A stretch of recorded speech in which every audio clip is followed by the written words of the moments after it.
There are a lot of other issues like the need for making immigration to 1990s level that the PPC has mused about. That's something that the conservatives don't want to do. And given the climate in the country on immigration, I could see Bernie actually owning that and totally dominating and pushing the Tories to his side. There's also the issue about the French language that Bernie can easily exploit. I would not underestimate the real anger in Canada.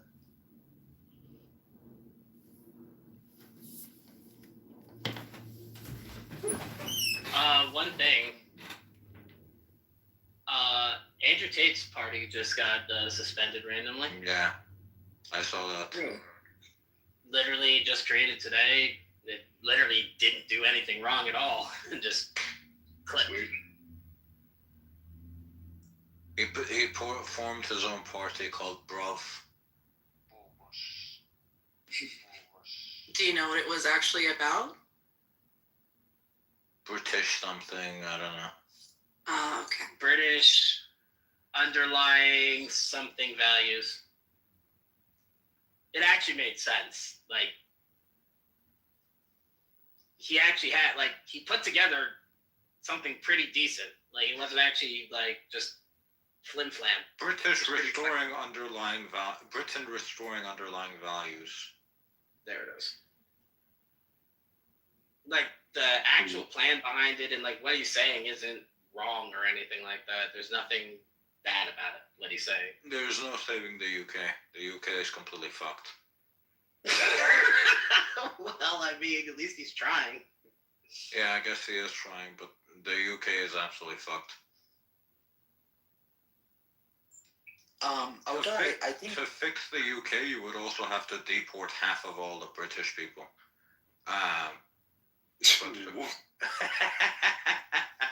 Is this Andrew Tate speaking?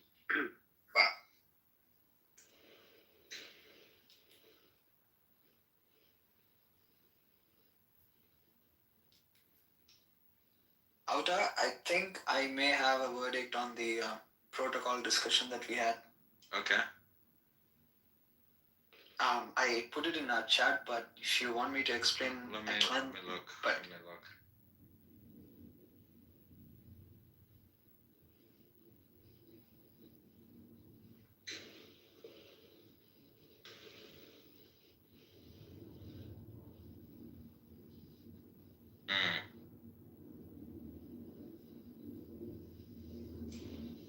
Yo. How are you doing?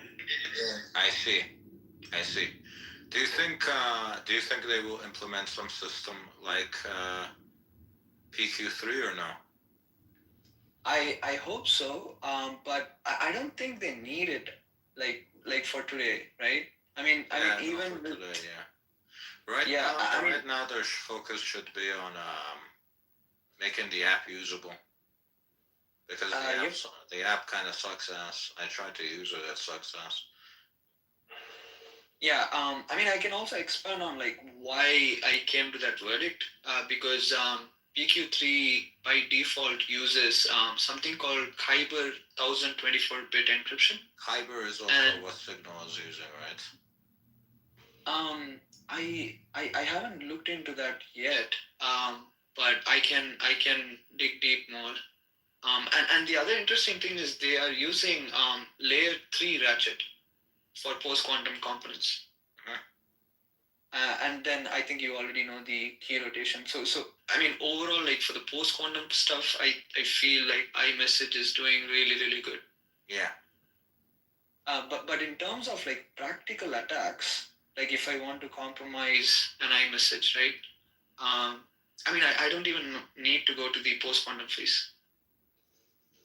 That's only considering like, you know, how much computation we have, right? But I think we have like way better other attack vectors. What's simple X's post-quantum? Because I think Signal is Kyber. What's simple X using? Simplex is using the classical cryptographic primitives. But Yeah, I hope they do. I think they have something for quantum though as well. Yeah, they did enhance the double ratchet, but I need to dig more. No, Because I think they added something for quantum as well. I remember specifically saying that, but I don't think it was Kyber. So in the white paper, it's mentioned that the simplex architecture is inherently resistant to practical quantum attacks. But yeah, I need to like learn how it works on how they are like doing the mitigation stuff. Okay. Yeah, but I mean, I suppose we have a verdict now. Super interesting though. Yeah, they have to fix a bunch of stuff, I think. Yeah. Also, I mean, this is argumentative, but it might be easier to compromise, let's say, the iOS device and then capture the screen than compromising the actual protocol. Yes. I suppose that's the same issue with Signal or Simplex. Like it might be easier to compromise the device, like use a really sophisticated spyware, maybe contact organizations from Israel like NSO or something, like how they did for Pegasus, right? And then get the device access and then view what's happening on the screen. Maybe even root access. Yeah.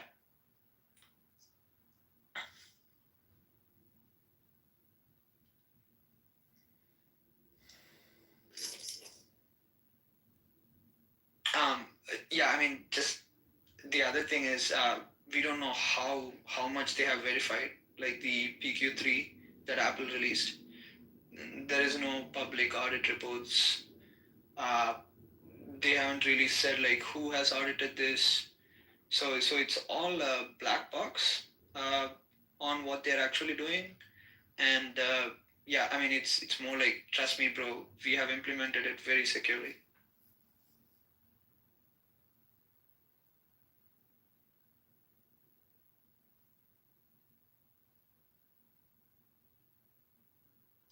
Just to add, Simplex has been audited by Trail of Bits. Yeah, it's been audited twice. Yeah.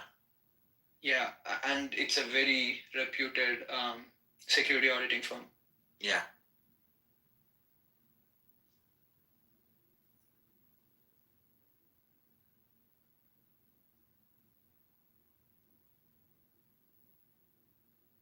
Convo dead. Sorry, didn't. The convo is dead. Sorry, didn't mean to derail the conversation. It's all good. We're doing a little reading here. Doing a little research for a little trolling.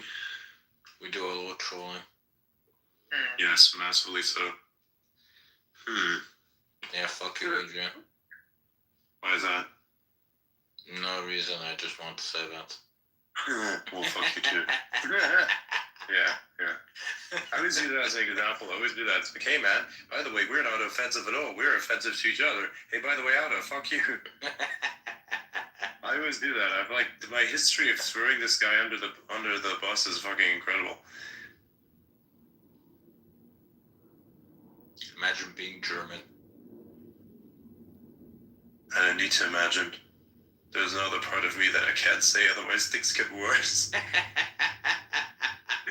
I sometimes feel like I should, just because it's funny. But yeah,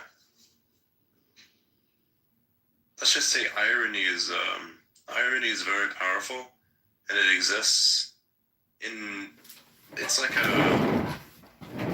time works, except that it's everywhere at the same time, and you really cannot imagine what you'll end up with all at once.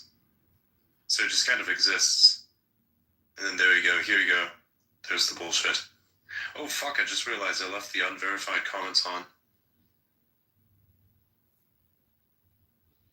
I was like wondering, what are these weird replies? By the way, like leaving verified, like doing verified early, is actually quite good. I've tried this. Like it depends, because like people have been attacking me for a while with some basic spam. I'm gonna lift it eventually, but at first I'm gonna keep it like that. So I left the replies on for like a little bit just to see if there's some spam. Do you find the unverified are bots? Like a percentage of them? Yes.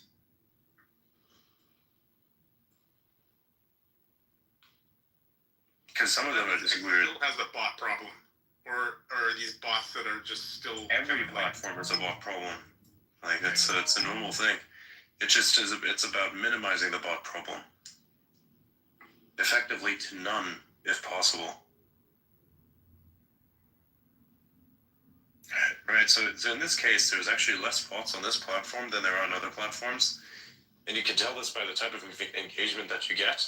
So, yeah, it's wicked.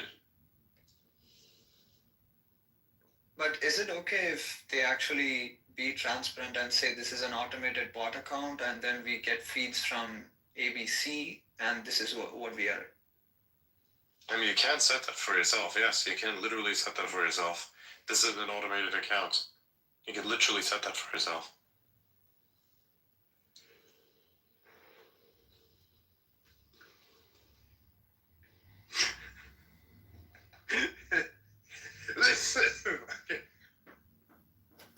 Yeah, check this out, you guys. Look at this.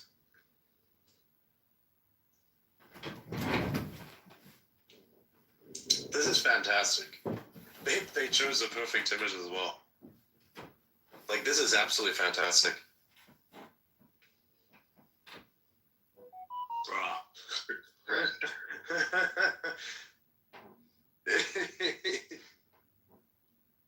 That is so stupid, isn't it? Isn't that funny? I think that's funny, personally. It works perfectly, yeah.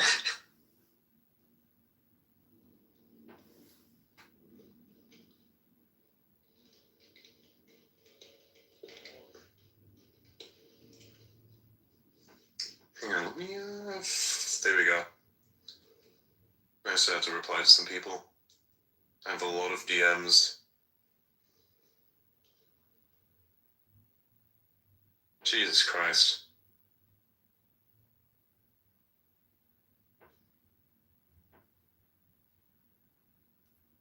Oh, he's requested? You let Ian know.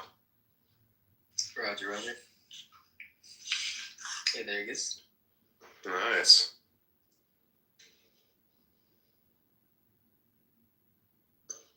I snap my finger and now you all forget I am Elon Musk. Lol. But I didn't hear the snap of the finger. So no, you shall always remember and forget that I am or am not. Boom. Shit. It is one of those things. Yeah, it is definitely one of those things, yes. It is honestly, I think that the creator of the concept that is a meme needs to create an entirely new category for this, because I don't think there is any example in history that can perfectly explain what the fuck this is. Like, I don't think there is a way to explain this. There is not a singular term or like style of meme that this is. It's something new. It's something actually new. It's a unique thing. God, Ian, what the fuck have you been posting? What the fuck is this shit? The fat people dancing. What the fuck is this? Yeah, I know.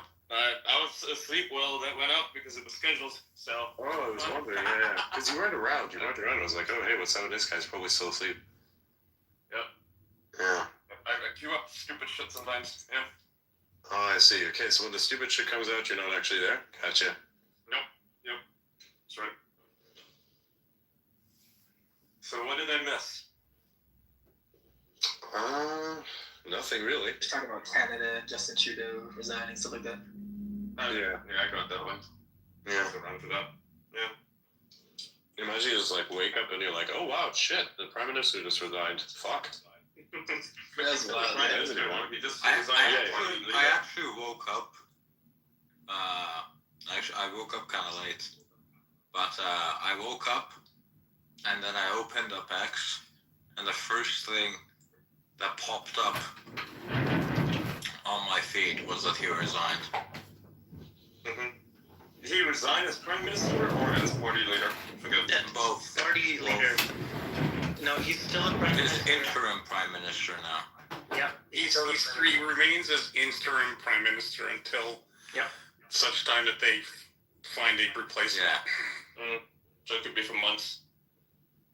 Yeah, it's lame. It's really lame. It's like he's Those clean. fuckers have gone yet. Wow. yeah, and the best part is that Trudeau's going to be around kicking, and he's going to basically be able to stack the Senate. He could put a bunch of bureaucrats in there. He can put some plum appointments, patronage appointments, like his father did. Same story. Great. Yeah, no, he can appoint some senators. It's kind of a crappy situation, actually.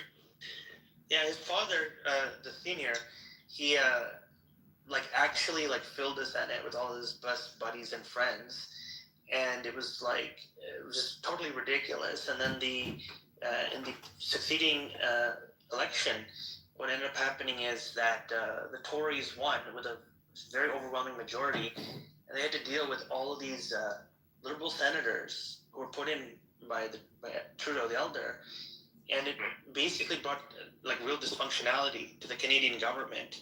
They were changing the legislation after it had been passed. Yeah, maybe Canada needs some and then just freedom. basically rewriting it. Yeah, exactly. And Mulroney wanted a free trade agreement with the United States, and the Canadian Senate, which was, I believe, Liberal majority, halted it, and they were like, no, you need to go to the polls over this. And that led to Mulroney having to do an election, and it's crazy. And I'm thinking, my God, Trudeau's going to probably do the same thing. He's going to make life miserable for successor. Essentially, you can sabotage the whole thing. Exactly. I'll just be frank. I don't think Poilievre is very strong in terms of his support in the country, and especially amongst the rank and file. When President-elect Trump suggested Wayne Gretzky, I thought that was a really good idea. He's a national symbol. He's definitely one to make a legacy. Very well known. Wayne Gretzky is even a political animal. He is, and he is conservative. Yep. Yeah. Oh, wow. Why doesn't he run? He should. I think when President-elect... He lives in Arizona, that's fine. Yeah, well, he could definitely make it happen. He should definitely run. Even Kevin O'Leary would be really good. Kevin O'Leary would be fine, yeah. I like Kevin. Yeah. O'Leary tried. I think he's still paying his campaign debt. Yeah, but I'm sure Trump would support him. I mean, the thing is, Poilievre is a good guy, don't get me wrong, and the people in the Conservative headquarters are very fabulous. It's just that I feel like the Canadians could do a little bit better. No disrespect to Poilievre, I just feel like they could use someone who is a very major change agent, a historical figure, a unifying figure, because that's how the country can recover, right? If they can build a long legacy of leaders, or have the political capital. Wayne Gretzky is so well respected across the board, left, right, center. He would have the political reservoir to get anything really passed and done. And I'm thinking about all the systematic changes that need to be done in Canada. I think Gretzky could get it done easily.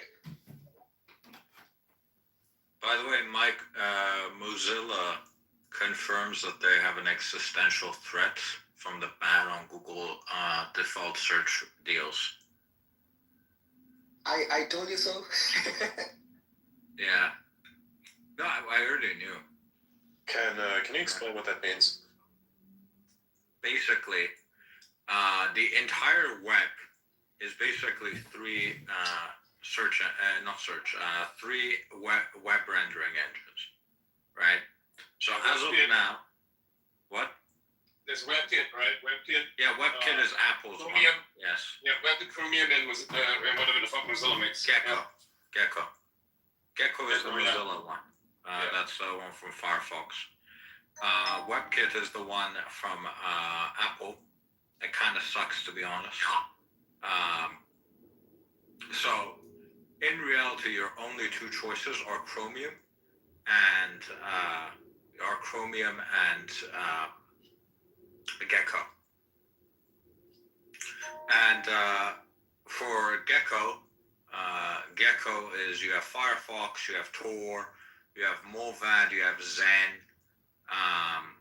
Those are all Gecko browsers. And then for Chromium, you have Google Chrome, you have Brave, you have Microsoft Edge, you have Vivaldi, you have Opera, basically everything else. And then Apple stuff is Safari, which uses WebKit. So in reality, you pretty much only have two options, right? You have Google, or you have Mozilla. And Mozilla is not a company; it's a non-profit, and pretty much all of their money came from Google giving them a massive deal, hundreds of millions of dollars every year, to be the default search engine on Firefox. And since the FTC, or was it? Actually, it might have been the DOJ. So I think it was the DOJ. Since the DOJ has basically said that these deals are illegal and monopolistic, and they're going to stop Google from doing them, it could potentially mean that Mozilla lose all of their money, all the money that they use to keep Gecko running. Auta, I think you covered all the major points, but I just wanted to add there is one more independent engine that's coming up. Ladybird. Yes. That's not even a good comparison, because Ladybird won't be out for at least half a decade. Yeah. So I don't even think it's worth bringing it up as of now. But they are planning the alpha version by 2026. I know, but that's alpha. That's not even a beta. Right. Yeah. Right. So I doubt they're even going to be out by like at least 5-6 years.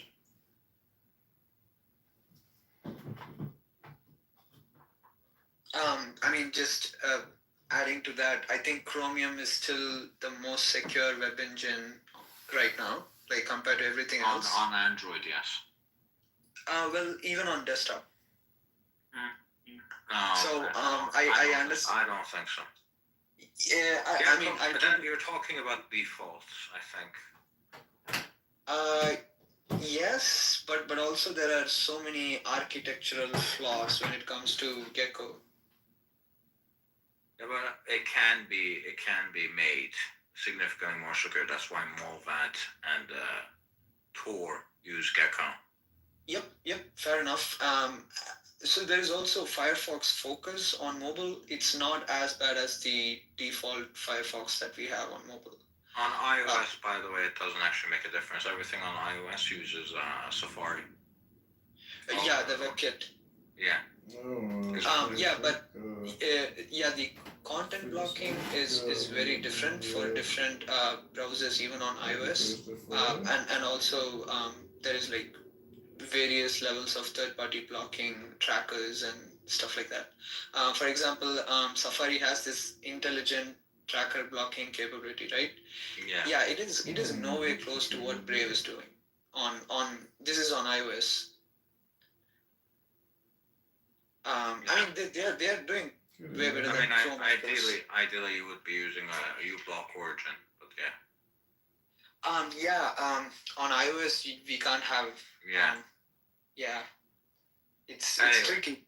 Anyway, point is, basically, as of now, the entire web is being controlled by Google, and they're gonna try to get Chromium to be like a separate company, Chrome to be a separate company, which means that whoever basically controls that company is probably gonna have a monopoly, which is why this is such a dumb take, because they're gonna effectively be turning the browser market into a monopoly.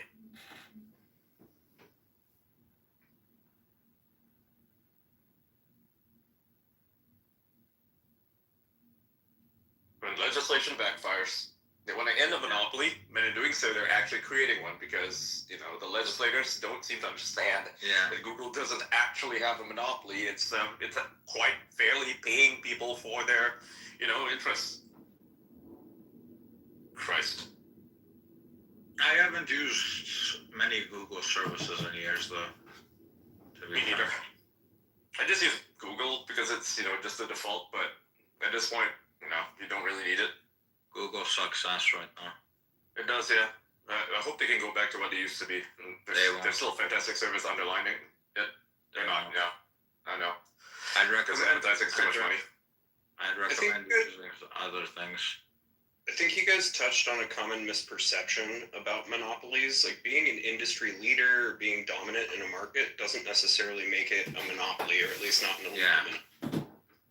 If there's collaboration, collusion, price fixing, that sort of thing, that's when you're pushing up against the legal boundaries. Yeah, Google just provides good services for free. But I guess you could argue that it's providing all of those services at a loss, right? Because the search is making them so much money that they can subsidize all these other services. I mean, the distinctions between illegal, which would be illegal. The distinctions between an economic monopolist, which they are, versus an unlawful monopolist, which they may or may not be. So, I mean, the term. I mean, I would argue for everything other than search, they probably are an illegal monopoly.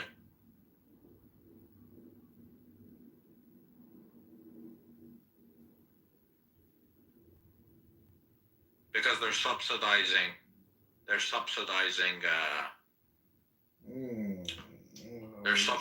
a lot of services which wouldn't be free otherwise with their search engine.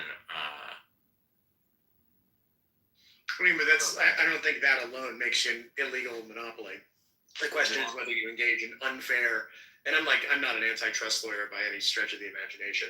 So, you know, that's my understanding is, at least previously, I don't know if this was struck down or something like that, at some point it was illegal to purposefully provide a service for less than it cost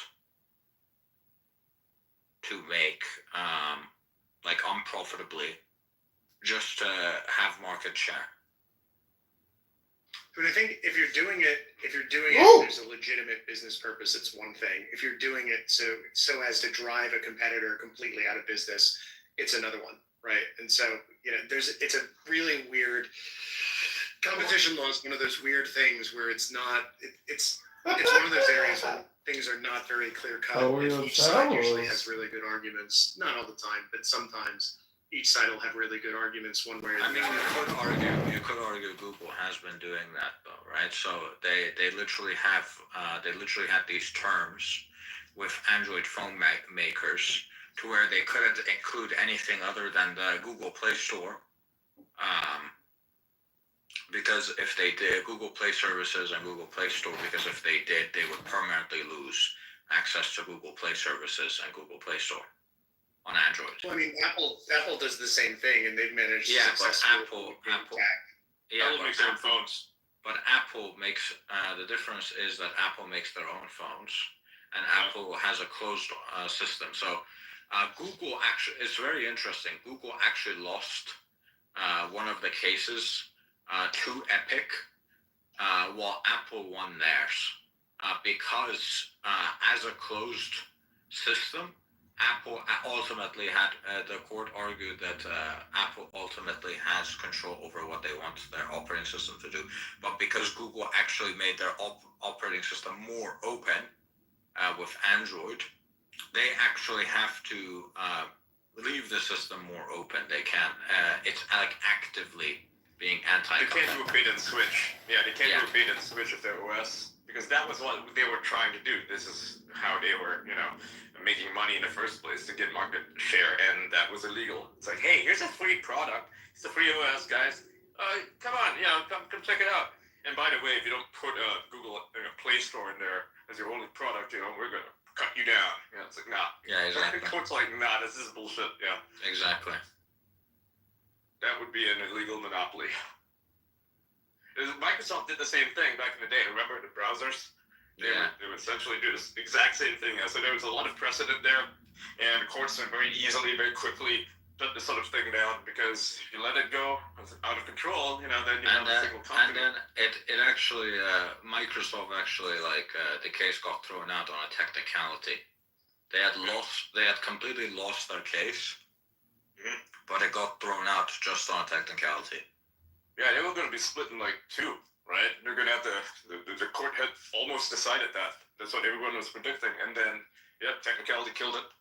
But Microsoft, regardless, they But still sometimes it is. The Microsoft case is an example of something called bundling, where basically a company that's dominant in one industry will sell two or more products together to force consumers to buy them all. And so that is usually what will get you in trouble. If you're offering free additional services, I'm not sure that would necessarily constitute a monopoly because you're not profiting off of it. Although if depending on what the impact on the market was overall, there might still be issues. Yeah.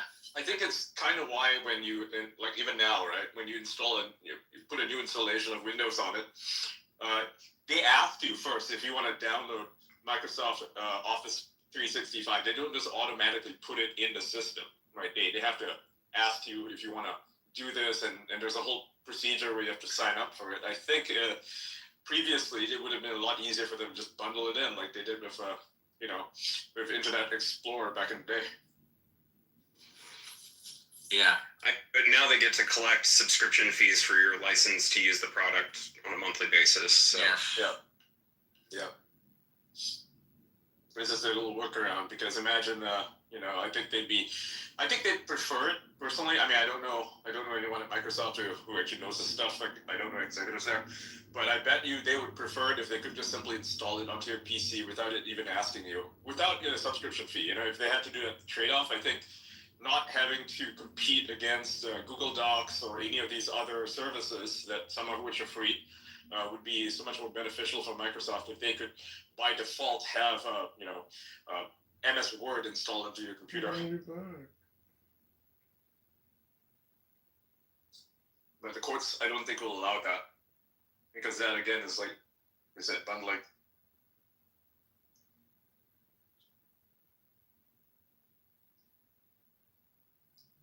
Probably for the best. Yeah, so let's see what Ladybird does. What's Ladybird for? It's a new web engine that's being built. It's a fun weekend. Who's making it? Independent people. Okay. They have backing from Shopify and a few other companies. Nice. I like Shopify. Those are good guys. Yeah. And they're focused on more sustainable development. But making a web engine is a very, very, very difficult task. Yeah. It's one of the most difficult tasks on earth to do.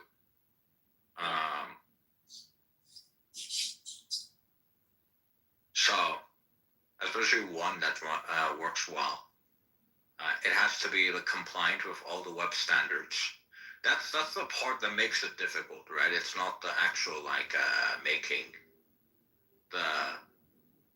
making the actual web engine that can process the web. That part's not the difficult part. The difficult part is that we as humans have made a complete fucking mess. And the web browsers have to actually deal with all the fucking mess. And when you say mess, what do you mean exactly? We have all these fucking tools on the web. You've got trackers, ads. No, no, more than that. More than that as well. You've got like JavaScript. You've got TypeScript. You've got all these web frameworks. You've got CSS. You've got jQuery. You've got these web standards. You've got Google Widewine.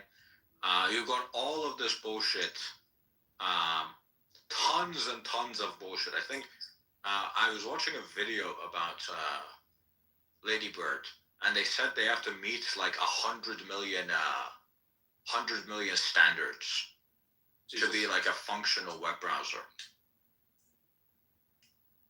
So it's not actually like making a web browser that works.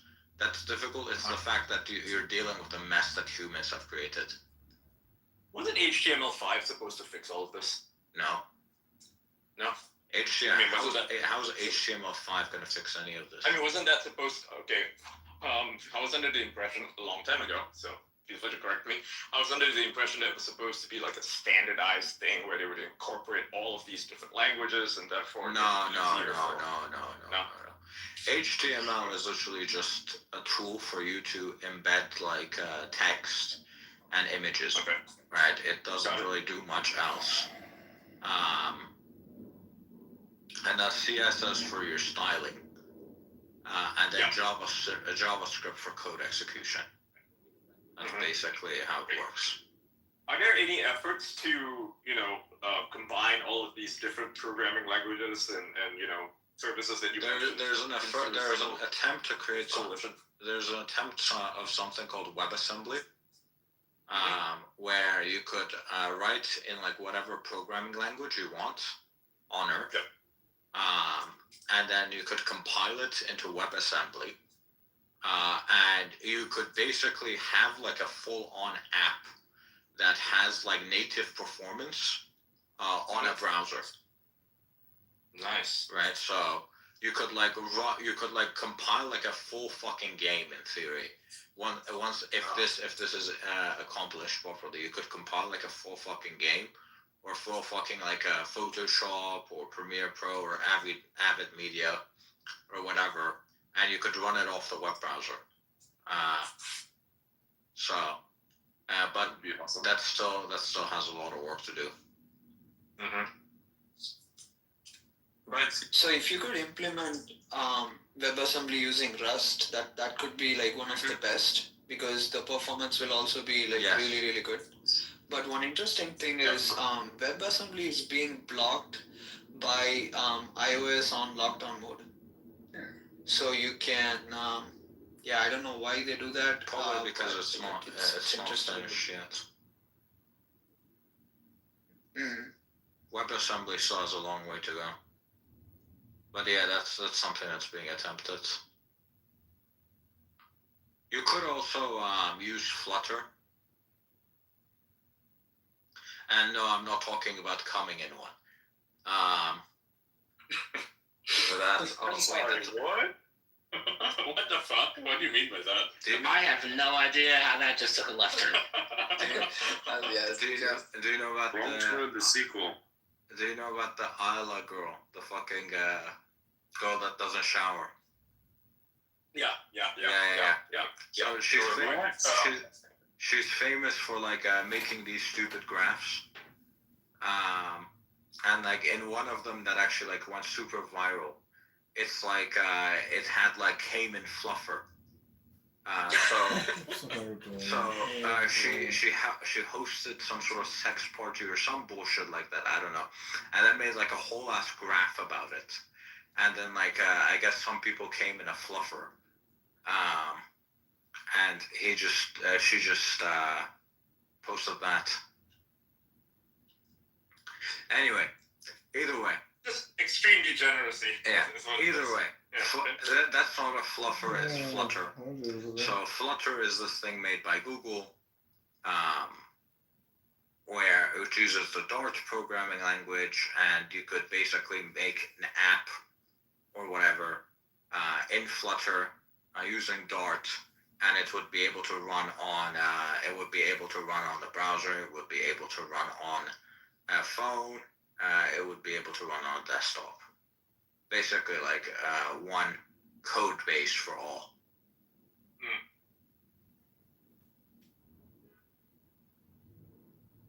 Makes sense.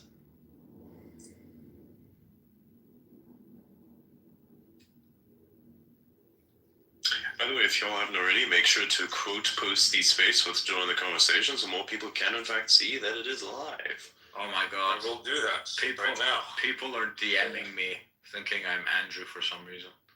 Anyway. Andrew Tate pretended to be you. Since you mentioned it, he's running for office or whatever. I don't think he's very serious, and I don't think the British public will accept him. Yeah, he did it under this vote, bruv, and then the account that was made as a result of that got suspended, so that's interesting. Someone's asking me if X will ever go public again. Probably not. Yeah, probably not. It doesn't make any sense. Like, you'd lose all control over it. And the world, I think the world in which such a thing would happen is one that is not here yet. And it's not going to be for a very long time. I would say minimum 20 years. No, dude. It gets worse. Look, there is going to be backpedaling of all kinds of things. One of the things that I would highly encourage people to be aware of is the new bird flu stuff that's coming out. They're going to make everybody super panicked about that. Okay? Oh, did you see in China? And they're going to bring the mask mandate suggestion dog shit back. So, yeah. Did you see in China, apparently parents are panicking because some sort of outbreak happened, and this time it's affecting kids, not adults. So here's the thing about that, about stuff you see out of China. It's not being released by the Chinese government. I know a lot of people love to say this is a Chinese psyop, but in fact, it's people opposed to the Chinese government that are blowing it out of proportion. The same thing happened in 2020 where I don't know, man. If you look at historically, every single one of the worst diseases that came out has been out of China, right? Oh my god. Fucking Spanish flu. The Spanish flu was Chinese. It came out of China. That's because they have a lot of bats there. That's just it. It's not, it's not even so much that people say it's a wet markets or something. It's like, guys, you realize how dirty Europe was back in the day? And it's because they have a lot of bats there, and if you go inside one of those caves, you're going to essentially disturb the population there. They're going to come out and they're going to spread whatever fucking weird diseases to local animals, and then you end up eating the local animals. That's how you get sick. Yeah, but if you look at like historically though, like all the world's worst like diseases came from China, right? Spanish flu came from China. The Black Death came from China. Yeah, we know. And then obviously the one that destroyed everyone's life here, COVID, came from China. China. Yeah. China.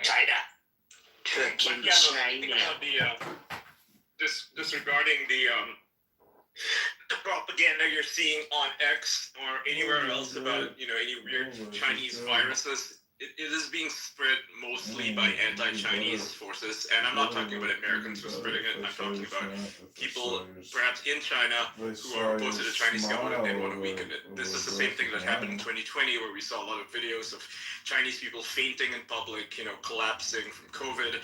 And a lot of people, nowadays will say, oh, those videos were fake, they were put out by the Chinese government. Actually, that's not true. Those people were in fact fainting. Yeah, but you have to also realize that in 2020, in 2019, in 2019, the Chinese government literally hit this shit. I'm not even referring to that. I'm just referring to like the effect of it, right? So the reason why people were collapsing is because those cities like Wuhan have pretty bad pollution, and most people there are chain smokers. So when they're affected by, say, the flu, they will in fact faint. It's just the reality of living in a polluted environment, right? So these videos were disseminated by anti-Chinese forces. Like Epoch Times is particularly notorious for putting this stuff out. I'm not saying they're like a fake organization. You mean the Epoch Times? Yeah, Epoch Times, Epoch Times. I don't know how to pronounce it, right? I think they ran these stories. There were a lot of accounts, a lot of anti-Chinese accounts that push this stuff out. Yeah, it makes they sense. made the Chinese government really bad. It makes sense the that world the to Epoch Times would be against China though, because they're Falun Gong. Funded by Falun Gong.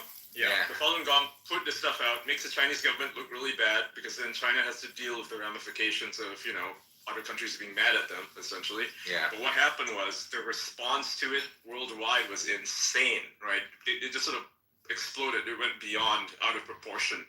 And that's why we had all the COVID lockdowns because, the Chinese government cracks down on viruses pretty drastically in ways that perhaps don't make a lot of sense, right? Like, for instance, locking people in their homes. That's a thing that they actually did. Yeah, they did the zero. And the rest of the world sees lockdown. Yeah.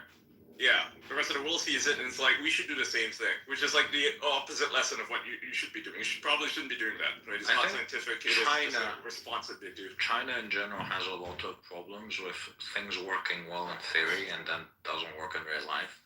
Like they had the simulation where like 100% of the time when like there was a pandemic simulation where they were testing their response to a pandemic, it worked out well. Yeah. Right, but obviously we know that it did not work out well in real life, right? Because people are like, when you're doing a simulation, right, you already know you're not going to get in trouble if you do the right thing. But with China, because China has this problem where they always punish the people on the lowest level, the Chinese Communist Party will do some shit and they fuck something up majorly. The first instinct of the Chinese CCP is to go and blame some local politician and then give him a death penalty or put him in prison, even though he wasn't to blame whatsoever. So when you have that sort of system, it makes it impossible for things to be done properly. Mm-hmm. Yes, they have a lot of corruption that got. Do we really think that they've got the political capital to do that again? Because if they tried to lock me in my house again, the answer this time is last time's okay, yeah, do it for the team, and then after 2 months you're all right, this is stupid, and we had to claw it all the way back. I think if they tried to do that again, there'd be a general uprising. There are too many people alive now, and I know people who are smart people who are worried about the bird flu thing, right? So it's not just I don't know what to think because I'm not an expert. I have an ideal scenario, and maybe people don't want to hear it, but it's kind of a scary, fun scenario. Scary and fun. What if, obviously the U.S. is not going to do it. It's super unpopular. There's no political capital to do any sort of lockdowns like this, and I think much of the world is the same way. But what if they tried this in the UK? Okay? Ooh, oh shit. Yeah, right? Dude, that's going to be disastrous, man. That's going to be insane. I kind of hope that happens. It's necessary. I'm kind of hoping that happens. I'm kind of hoping, because it would set it would create the right circumstances for true regime change to happen, a popular uprising in which people are like, no, fuck this shit, right? That would be so ideal if they were to do that. I think in the U.S. it would end up falling on local jurisdictions. Adrian, we wouldn't see federal any kind. Adrian, I'm gonna send you something. Alright. Blue states, you'd probably see some, where I live, I'm sure you would. And even in other states, you might see local jurisdictions implementing mandates. So, we live in a federalist system, and there are going to be different laws at different levels, depending on where you're at. Oh my god. Yeah. What fucking disgusting bullshit is this? Yeah. What you talking about? Someone's running a scam using Adrian's name. Hey, Laura, can I send it to you? Is there a way that somebody can take this down? Do I want to click this link? And yes, absolutely. Do I want to take... Make sure you're using a VPN. Yes. Yep. Actually, don't even click on it, honestly. Because if it's a spear phishing attack, it will instantly just get your shit. Do not click on it. Since it has $48,000 liquidity. That's disgusting. Imagine the degeneracy that this is. Wow. It has a market cap of 142,000. Wow. Whoever bought this shit is an idiot. Yeah, 293 people have bought. Like whoever buys into these bullshit scams, like deserve to lose their money because this is some fucking absolute bullshit. Like people need to understand what is wrong. What is wrong with people? Legitimately, it's like, oh hey, we have a bit of money. We're gonna do the get rich quick scheme. There is no get rich quick scheme. It doesn't exist. It exists if you're the guy creating it. In which case, you know. It only exists if you're basically taking somebody else's shit at a disproportionate rate to their utility, which means you're basically it's a fancy way of saying you're stealing someone's shit. It's a Ponzi scheme. That's what it is. The creator will hold like 99% of it and then dump on everybody who buys, basically. You know what's ironic is everyone knows what a Ponzi scheme is and how it works. Well, most people do, at least the people who are buying into Ponzi schemes, but they will lie to themselves and say, you know, it may be a Ponzi scheme, but I could be one of the early ones. I could easily run away with everyone else's money. Everybody thinks they're early. Let me tell you, you're not. You're lit. Yeah. You know, That's what happened with the hot schwa coin. There's a post I really love. Let me find it. I just wanted to add something real quick. Hold on. I mean, Just a reminder, just a gentle reminder. By the time alpha trickles, alpha meaning like information that you can use to make a ton of money. So like if you find something and you think you're early, right? I'll explain to you how it works. You basically have a bunch of people that make the scam, including the person that develops the fucking thing that is the contract, and then they put it out there. But before they really announce it, they have a bunch of people that they get in that then get an allocation. These people are put into a group that's called the KOL group, which I'm pretty sure many of you might have heard. Now, if anyone has done any research on crypto and how that scam all works out, then they will know these exact terms, and that's where that's from. So what that happens is those people are normally influencers. So they then have all these influencers have their own dedicated Telegram channels. And by the way, that's why all those weird crypto people join Telegrams, because they want to get all of their followers in a Telegram group chat instead of releasing it straight on the X platform. And so what then happens is they then shill this to all of their people in the Telegram group, they buy in, and then those people who bought in, the majority of which then shill on any platform the crypto itself, at which point the KOL at any given moment will sell their position. Yeah, so that's how it works. It is a pyramid scheme. Yeah, so this post says, just a gentle reminder, by the time alpha trickles down on your Twitter feed and through your optic nerve, you've been front run, back run, orbed, MEV, GIT'd, exit liquidated, dumped on, bodied, glotted. Don't act on said information for the short term. Save some money. Yeah, it's absolute bullshit, yeah. And that's only explaining, like what I was just explaining, that is just the part of the bullshit that is normal. We don't even want to get into stuff like MEV. Like trading in general on Ethereum is dog shit. It's a nightmare. It's an absolute fucking nightmare. I know this shit because I did a lot of research into how crypto works, because I wanted to understand how viable it actually is for the future. And that is the moment that I realized that the majority of it is absolute bullshit and is not viable for anything other than to die. That's it.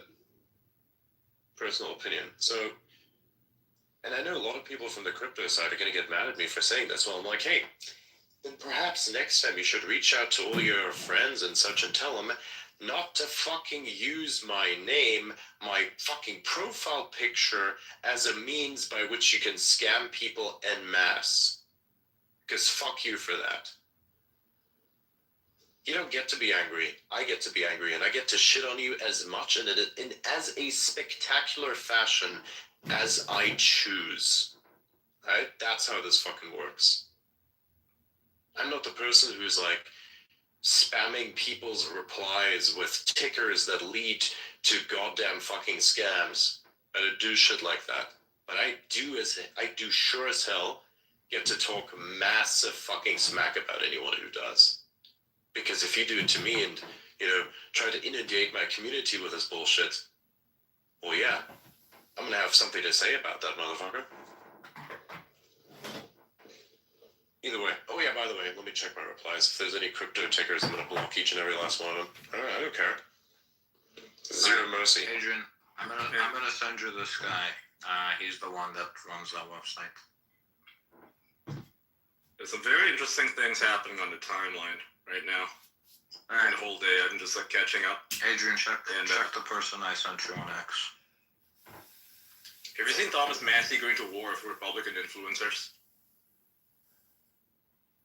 Thomas Massey is such a treasure.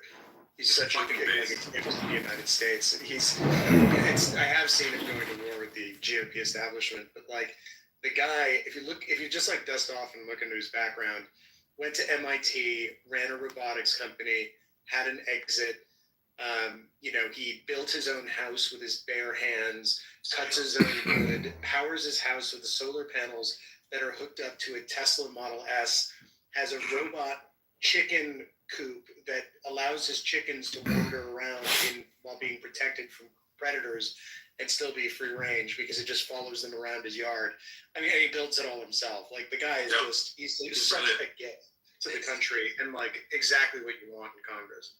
I love what he said. He said, "Who are the most retarded paid influencers on this platform? Does anyone else compete with cat poop and DC drainage for this title?" And they got super mad at him for that one.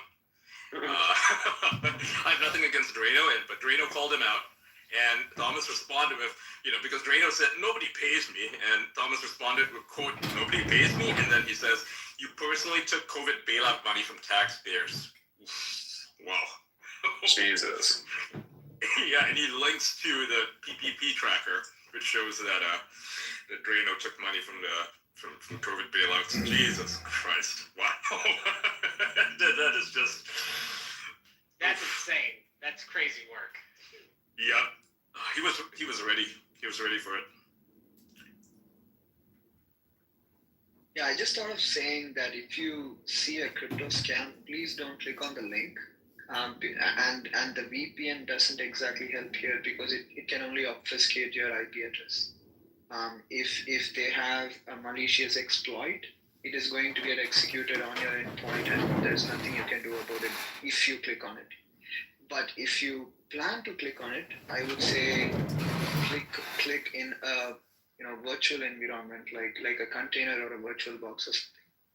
Yeah, that's it.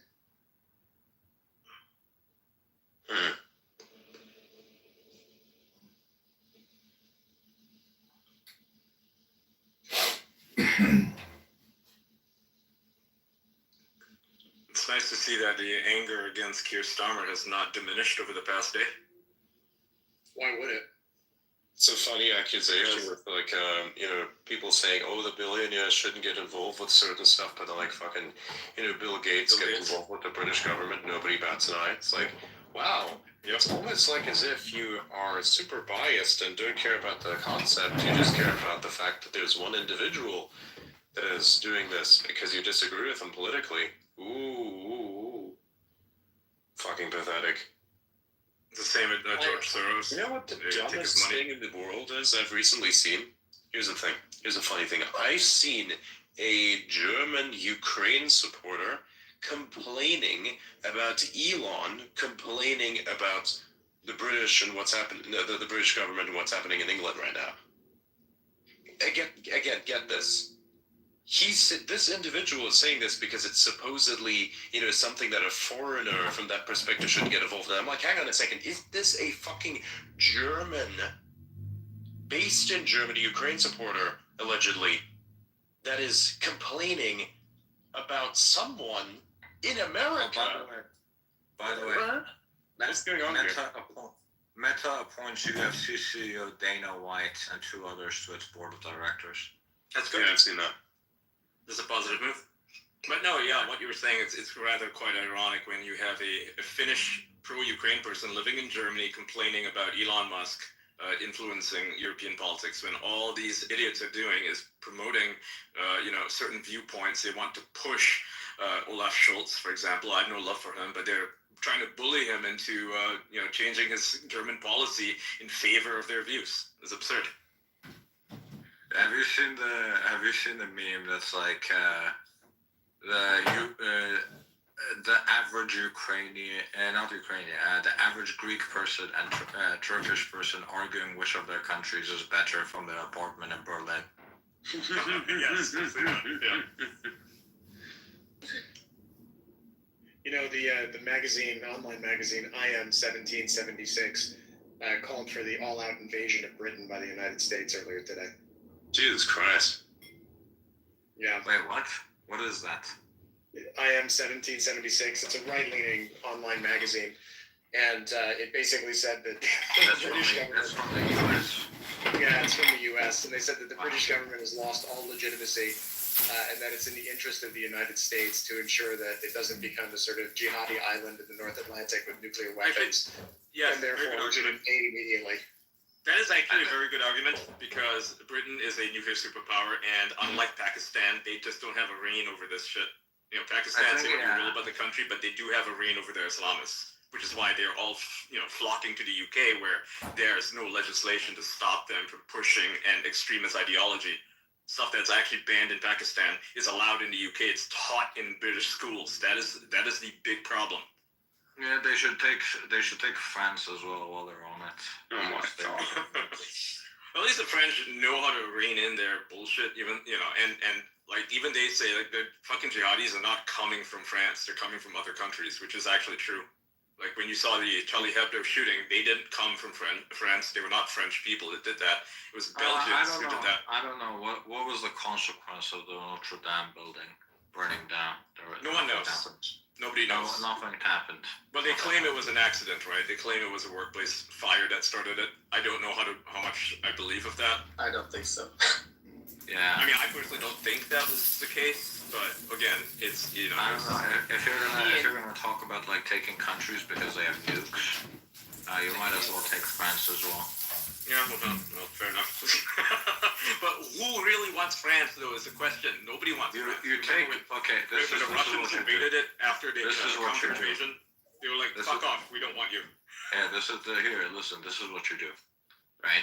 Since they've already talked about taking Canada, you take Canada, you take Panama, you take Greenland,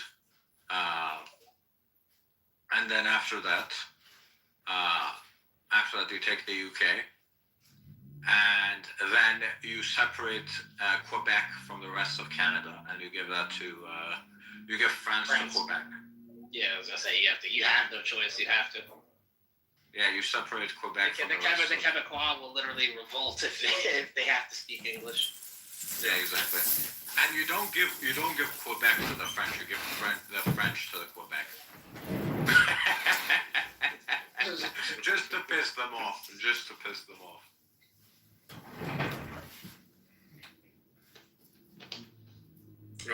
Did you see Elon's reply to Jeremy Corbyn? So Jeremy Corbyn, who, if you're not aware, was the former leader of the Labour Party, right? And he said, billionaires should not own social media, billionaires should not own newspapers, billionaires should not control our politics, the free media is a democratic media, a public good that is owned and run by us all. And then Elon replied, should too. The man gives no fucks when it comes to these fucking leftist politicians. He really just doesn't care, because fuck them. There's no point in playing nice with these people. They're fucking communists, and they need to be put in their place.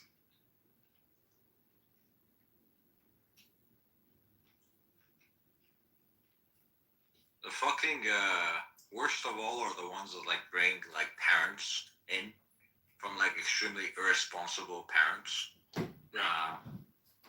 And that like their something bad happened to their child, and they're like, look into the eyes of this irresponsible parent and tell them, apologize. I'm just like, what the fuck are you doing? It would, like, the story is like, if you listen to it carefully enough, it's very clear the parents were at fault here. And you're trying to get like the social media side to apologize. Why not take some fucking accountability? 100%.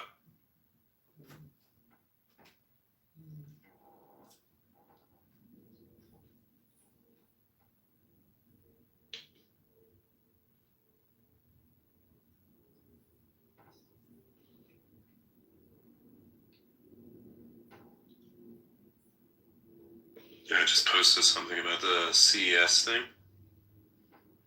What's happening at CES? Anything interesting? Nothing you wanna buy. No, of course not. But it's a keynote. The keynote is with NVIDIA's founder and CEO, Jensen Huang. I think we should definitely listen to that. Yeah, I think that's pretty important. Worth listening to. Yeah.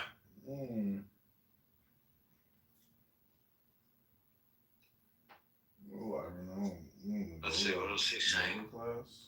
At the moment, a grand sum total of fuck all. Yes. Just kidding.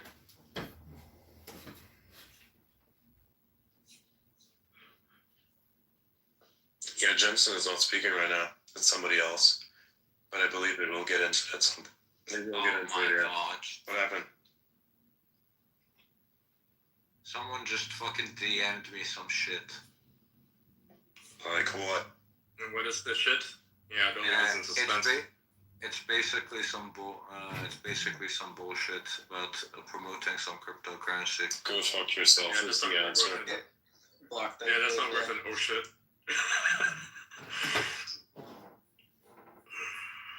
Hey, do you want to promote our shitcoin? We'll give you $200 a week. Go fuck yourself. Yeah, no thanks. $200 a week. Get the fuck out of here. Why are people taking this Enron stuff seriously? It's clearly a joke. Exactly. What the fuck is... What are people doing? You're like, oh my Do you god, think Enron is back. No, Also, do you think I live in Somalia or something? What the fuck? $200? What the fuck am I gonna do with $200 a week? Hey, you could drink at Starbucks for like, have like I three hate drinks there. Starbucks. Yeah, you could get like three coffees there for $200, you know? Barely shows up one car. Yeah.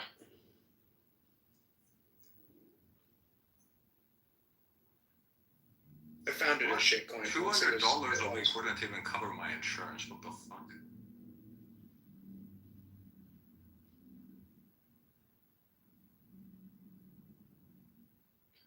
I founded a marmot themed shitcoin.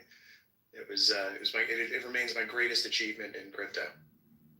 Wait, what? I started a shitcoin once. I was bored, Wow.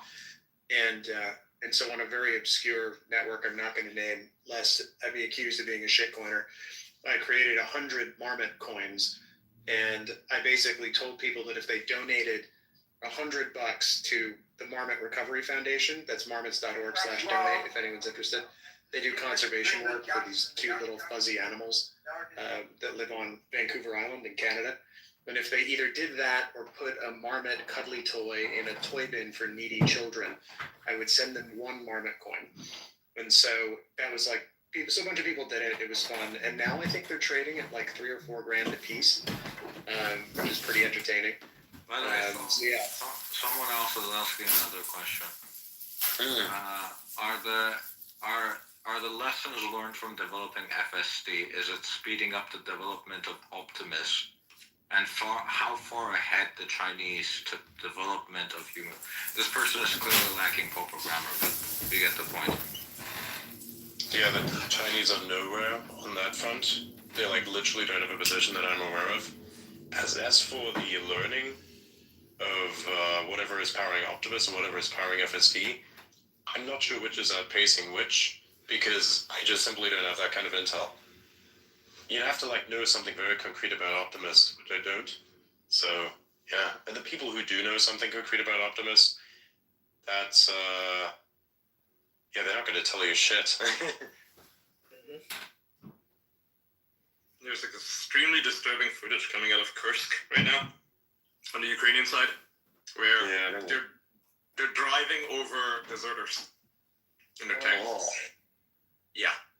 So because they kind of lost a lot of soldiers during the last offensive, and they just did a new one, right? And it's not going so well, and so people are fleeing the battlefield, they're fleeing the front, and they're being hunted down by APCs. It is fucking insane. Jesus. Wow. Yeah, it's not great. It's just not great. Yo, what happens if you're swimming and you all of a sudden get attacked by a fucking octopus?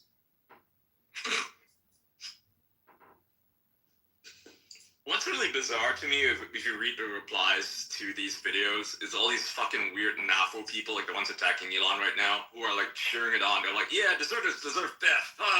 Slava Ukraini. It's like, what the fuck is wrong with you?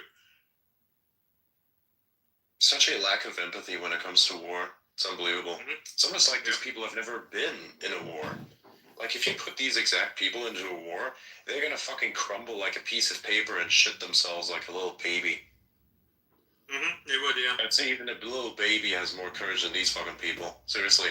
Because the only thing they can do is either physically come after people in their own country or in other countries because, of doxing, or they just harass them by replying nastily to people. I'm like, what war are you fighting? Are you trying to piss people off against your cause? Because I believe that is the public perception of what's going to happen. Like, if you want people to sympathize with your cause, probably do not cheer on, elements of the war. Especially that. I think that is kind of, from my perspective, if I was a citizen of that country, I would see it like that. Actually, as a matter of fact, if I was a citizen of that country, I would most likely be conscripted because, I am of fighting age. And their standards for fighting age have been, let's just say, expanded to the point where you have, like, say, 50 people in their 50s or something like that, being forced to fight at the level of someone in their 20s or something like that. It's fucked up. It is fucked up. I still think they had pregnant women on the front, and I remember this video where purportedly there were Russian soldiers that were apprehending these women that were pregnant, and I was just like, are you serious? Is this for real? And apparently Ukraine had not division, but like a set of soldiers that were actually female and pregnant, and I'm just like, how is this like acceptable? Like, this is wrong. This is like, okay, whatever you think, but Russia, whatever, I get. So it's just not using pregnant soldiers. Yeah, it's just like, and then the child soldiers that were drafted. 16-year-olds, yeah. I mean, well, not drafted, but like. They volunteered themselves, but still, it's like, how the fuck do you allow a 16-year-old into the military? That's just messed up. Yeah, like quote unquote volunteered, more like societal pressure from within, So it's. I mean, they're brainwashed. If you watch their training regimen, a lot of these young kids, teenagers, are essentially brainwashed by in these Azov training camps. Azov is their sort of like a militia sort of group. And they teach them to love Bandera and fight for the glory of Ukraine. It's very much like Hitler used, if you watch their training stuff, which they put out themselves, by the way. This is not some Russian propaganda. You can watch it. It's quite alarming to see this, and the West is cheering it on, financing this, saying it's fine. It's actually not fine. If this was happening in, say, Africa, everyone would be appalled by it. It'd be like those are child soldiers, because they are. It's messed up. Yeah, I completely and totally oppose Nazism, whether it's in America or Ukraine. And, there are these, fascists in Ukraine that were absolutely funding, propping up. And they hate Jews, and they hate minorities, and they've killed and attacked them. And it's unacceptable. It's very, very unsettling. Yep. Yes, it is. By the way, something I found kind of funny is that the defense minister of Taiwan said that they will not blow up TSMC. Wow. Oh my fucking god, man. So for some context, apparently Trump has chosen someone to be like part of his cabinet. And like in the past, that person has posted on X, or I guess Twitter at the time, about blowing up TSMC if the Chinese were to attack. So the Minister of National Defense literally said that they will not blow up TSMC, or they will allow Wild. China. Speaking of TSMC, am I correct in stating that there was no real pullout of NVIDIA from TSMC, that the whole rumor was bullshit? It's most likely bullshit, yes. Yeah, it seems very unlikely that Samsung is able to match it. Yeah, unless Samsung has managed to magically pull out the best 2-nanometer chips out of their ass. Unlikely. Unlikely, considering like Samsung's main business is the memory chip business, and they're failing spectacularly at that. Right now, they're getting their ass kicked by SK Hynix. And keep in mind, this is Samsung's main business. The majority of Samsung's profits come from memory chips. So they're not even beating. They're not even the best at their main business. So I would have doubts that they somehow managed to beat TSMC on 2 nanometers when their main business is going to shit. Yeah. I would assume that the leadership has the focus set on memory chips right now because that's literally their main business.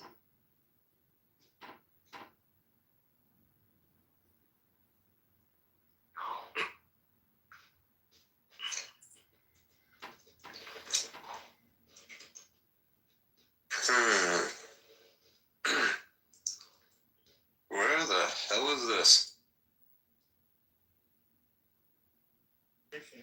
It's working on a clip.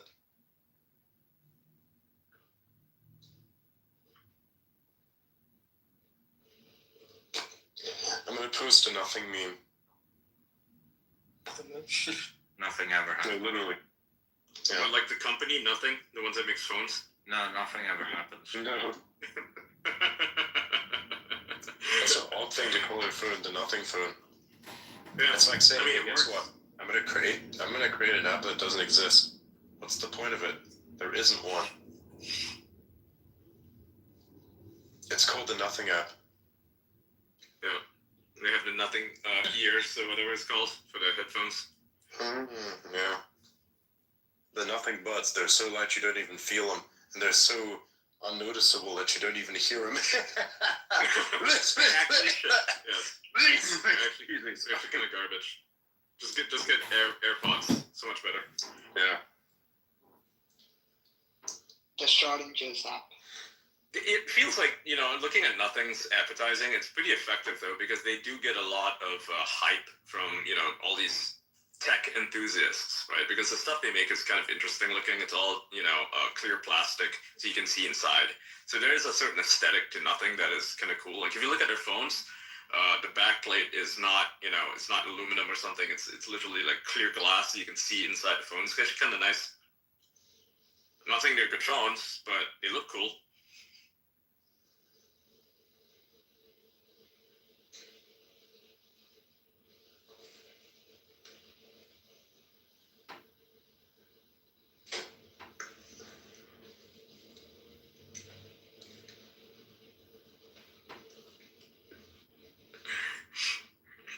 Croatia, oh my god. What happened? I'm just going through all my photos right now. And I came upon Croatian flicker gooning. Remember that? Flicker gooning. Why did you pick?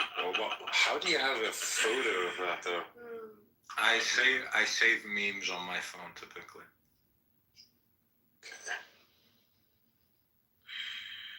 Do not, gentlemen, ladies and gentlemen, do not look up whatever that is because the answer you will not like. Trust me. Oh my god. It had to be said. It had to be said. This is dangerous knowledge. Yeah. This is a ComSec threat. If anything, that makes it more likely that they're gonna look it up. Not my fault. I told them not to do it. Right. Every revolution centers on poor people. Sucks. American Revolution centers on rich businessmen avoiding taxes and defending property rights. Spawn's most powerful nation on earth, considered greatest political minds of all time. Nobody ever tries this again. Are they stupid?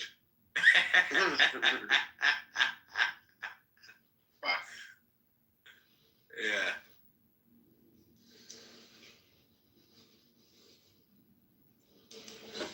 Unbelievable. Well, if you consult the chart, yeah.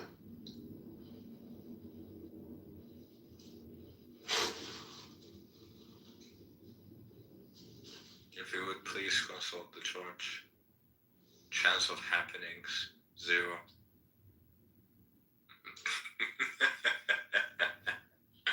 What would you look at the time?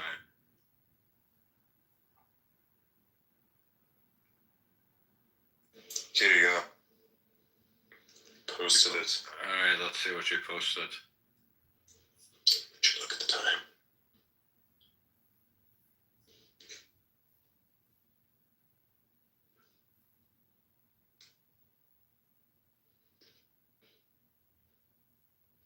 You see all these journalists having a meltdown over the banning of that Jacqueline Sweet person. Yeah, it's fucking funny as shit. I hate these fucking people, you know. I hate journalists, just for the record, because they think that they are a special class of people that can break the rules because they have, you know, journalist credentials, so they can illegally obtain information about private individuals and publish it without any repercussions. It's absurd. They don't feel like they have to follow the rules, the laws, or anything like that, right? Not broke the law, but definitely broke the rules, right? It's absurd. It's like, no, if this was anybody else, no one would be saying anything. Everyone would be like, yeah, okay, you broke the TOS, fine, ban him. But they're like, oh, I'm a journalist, so I can do it. Ironically, one of the people that actually, no, I'm not gonna say that. Yeah.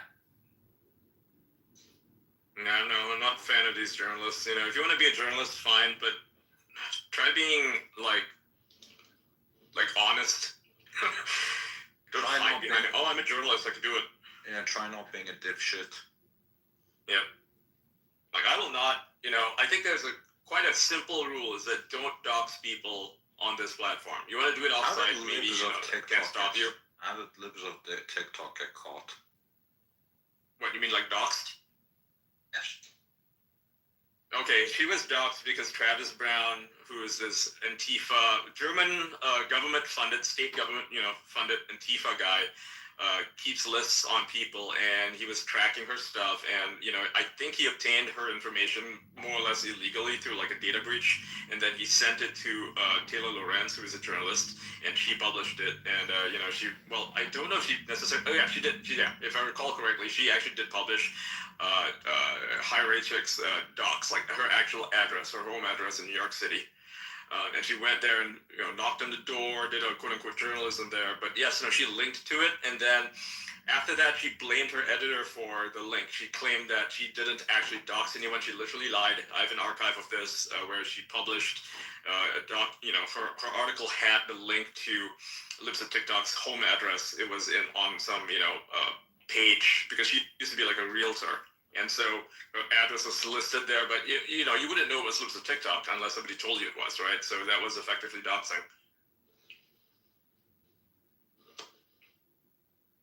They do this shit, man. It's really messed up. Yeah.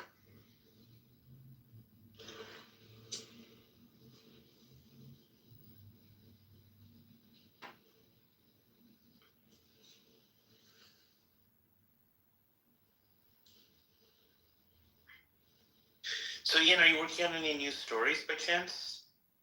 No, I'm not a journalist. Oh, really? Oh my God. I wouldn't have thought. No, I'm not working on any news stories. I used to do journalism, but I wouldn't call myself a journalist nowadays. Like I said, I don't like journalists. Your podcast, I thought, was very good with Adele. I really love Adele. She's so funny, and she has got good commentary. And you guys have like good synergy. And I was wondering when the next episode was going to happen. I was just like, we're going to make more, yeah. Right now she's busy traveling and stuff, so it's kind of hard to schedule something. Honestly, but yeah, no. You guys have a very, very good show. Thank you. Yeah. I have a question. If I sub to you, will you follow me back? You don't ask such things on here. General consensus, in my opinion, this is also something that people in general should understand. Asking for a follow back is kind of pathetic in a sense. So, like, for instance, if somebody is going to ask me for a follow back, the chance that I will give it to him decreases. Like, it decreases immediately after that. I'm like, it's a worth thing. You have to actually choose. You have to actually bring value, and then yes, and you have to maintain that value, because otherwise I'm not going to be obligated to keep following anyone. Right? That's another thing. Yeah. I'm very purposeful with my It's like following. begging. It's like begging, right?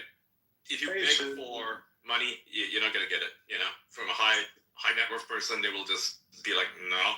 The best way to, it is not a trick, but just a way to deal with high net worth individuals, such as myself, is that if you want to get a good deal from them, don't ask for money, right? They will just sort of give everybody what they wants think you're worth. money. Oh my god. Yeah, I literally looked up libs of TikTok. How did libs of TikTok get doxxed? And the first article is there's a proper term for what happened to libs of TikTok. For wholesale. It's not North American Union It's not integration. doxing. Jesus. The correct word is accountability. Oh, fuck off. Fuck off. It's having a Fuck big off. springboard effect. She was that's for completely sure. anonymous. Because, well, Completely anonymous. Canada So doesn't information get was outside, obtained through a well, fucking data good breach that Travis Brown exploited illegally, by the way. He was publishing these lists of every conservative speaker. Yeah. Let me read this to you. On Tuesday, Washington Post internet culture reporter Taylor Lorenz came under fire for revealing the identity of a woman who has been cowering. Really bad for libs of TikTok, right? I mean, right now she enjoys a lot of popularity, and rightly so. She deserves it. She does a lot of good work. But when that happened, I mean, she received endless amounts of death threats. Her family, which, by the way, she didn't live in that address, but it was linked to her. They received a ton of threats, from like these weird activists, these weird left-wing activists, to the point where, she was more or less given a kind of like a sanctuary by Governor DeSantis. He was like, okay, you can come stay here, make sure that, you'll not be attacked by any fucking weird Antifa people, which, like, that's how bad it was, right? People don't seem to understand that. So when Taylor Lorenz cries about how people are mean to her online because they criticize,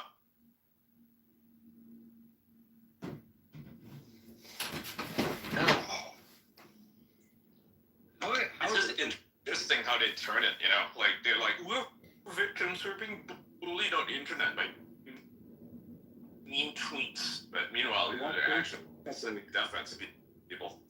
What database was leaked? I'm not sure. Travis, I'm sure, has a lot of sources that enable him to do what he does. Yeah, he runs this GitHub where he essentially doxes a lot of conservative speakers.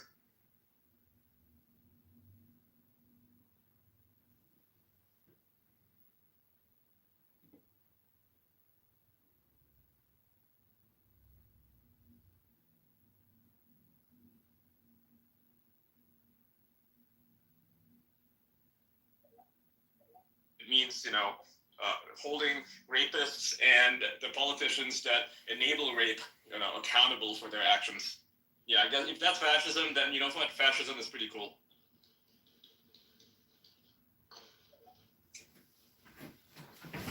Yeah, and I'm pretty sure, your enemies are going to clip that and. Oh, 100%. I expect them to. Yeah. So I said it the way I did. They'll clip it and they'll probably leave out, 80% of that.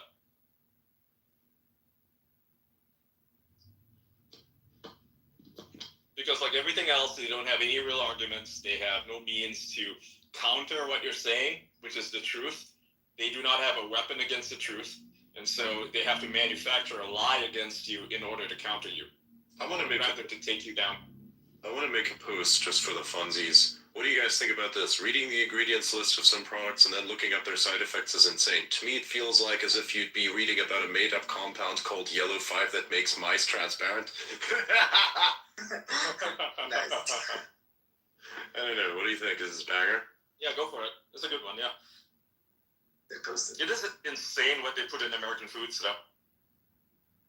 Yeah, worldwide even. That's like fucking insane. Yeah.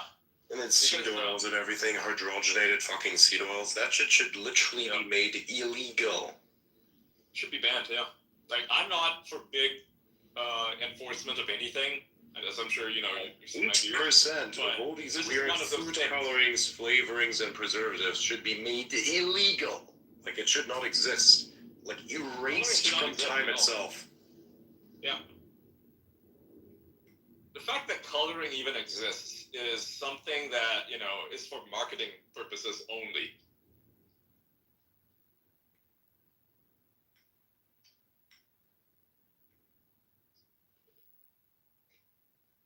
Now, of course, this begs the question, would it be illegal to bake a cake that has cool coloring on it? Because, you know, you're producing art, right? How do you make that illegal? Do you ban inks and, you know, all these things? Perhaps some should be allowed, you know, like squid ink, for example, is not exactly toxic. Yeah. And why does your... And here's the thing that I need to ask. Serious question. Why do people have this insane obsession with consuming things that are unnaturally colored? Like, why do I have to eat something that looks like a fucking highlighter? Please explain this to me. They're marketing it to kids. They're marketing it to disgusting. Kids see. Bright, But that's, attractive yeah. colors, yeah. It's literally for children, right? This is literally to get children to buy their products, and that should be considered illegal because they're illegally marketing to children these products that are quite clearly unhealthy. If you're an adult, you probably don't care very much that it's, you know, purely orange colored Fanta, right? You just want a taste of Fanta, right? But if you're a child and you're given two options, one is a natural Fanta from Europe and one is the artificially colored Fanta from the United States, you're probably going to pick the one that looks like neon colors. The unveiling of the company of heaven. Yeah. And that should be illegal because that's what they're doing. It's subliminal marketing. They have like these different. Then they have like these different types of juices as well. Like you'd have some fucking thing be looking like pineapple, and it's the most yellowest yellow you've ever seen. I'm like, is this the stuff that I put on my car or in my car? I can't tell. You could probably put it on your car and clean your car with it. Yeah, it's fucking disgusting. Rust removal, but for the human. Us and wants us to suffer. Oh, I mean, they work as rust remover. That's the fucked up thing. It's got the same ingredients as rust remover, you know? Yes, let's not drink the rust remover, kids. Let's not fucking do that. I like my rust where it is, thank you. Like, you see how antifreeze is blue colored, right? And then you have, all these drinks that are purely blue colored using the same dye that they use in antifreeze, you know, and that has caused a number of accidents over the years where a child will drink antifreeze thinking it's that, you know, that particular drink. It's insane. Jesus. Mm-hmm. Why is there casually antifreeze laying around though? Acid parents. Wow.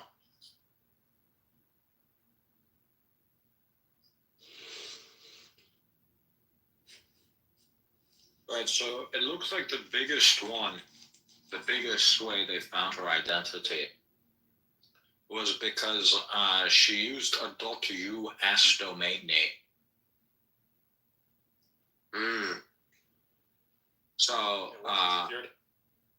So unlike some domain name registrations, .us domains do not allow for anonymous registration, which meant that her personal information, including her full name, was publicly accessible through the Whois database.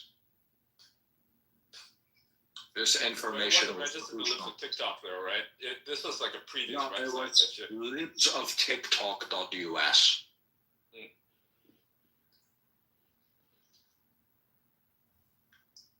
Oh, that's interesting, right? Yeah. Yeah. So they figured out who was behind the domain. That's fucked up. Yeah. I think it's one of those things, though, that it's like where they find her information first and they try to construct a narrative surrounding how they found it afterwards. Yeah, so it looks like they found it through that, and then they looked into her and they found that she, in her personal life, she was discussing anti-LGBT stuff, and so it matched. So the online stuff and her matched. It looks like. So basically, they decided, we're gonna do a bunch of illegal shit and then justifying it by tying together some stuff that may or may not be real in real life. Doesn't look like it was anything illegal. I mean, anyone can do whois searches. It's publicly accessible. I doubt that's how they found her though, because this information came from, like I said, second parties.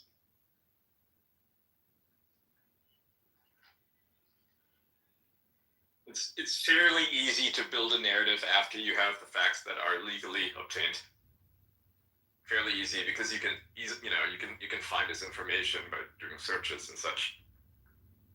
But you wouldn't know this if you just did the search, because you wouldn't think to do so.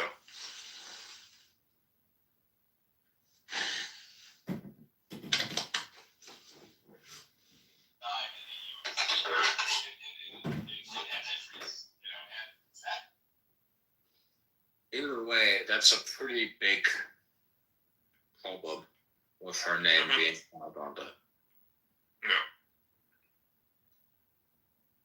I don't think she registered that domain. Okay, when did she register the domain? Do you know? You can actually find it out easily on Google. October of 2021. I think that might have been after she was doxxed, right? No, it was doxxed in 2022.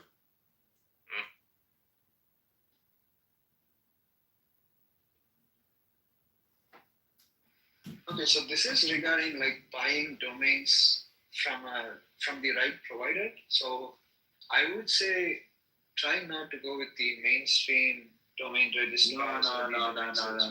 No. She specifically registered a .us domain name, right? Okay. Yeah, so we don't have .us domain names require like your full name and contact details to be publicly available. Yeah, what I was about to say is, I mean, there are certain providers who will redact those kind of information from privacy. Yes, but that won't work with .us. Yeah, okay.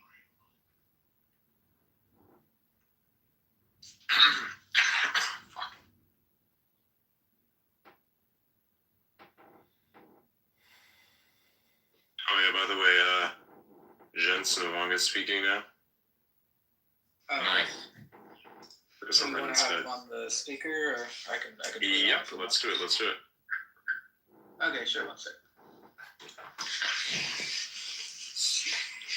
Jensen Wong. There we go. More and more novel and better intelligence. Intelligence, of course, is the most valuable asset that we have, and it can be applied to solve a lot of very challenging problems. And so, scaling law.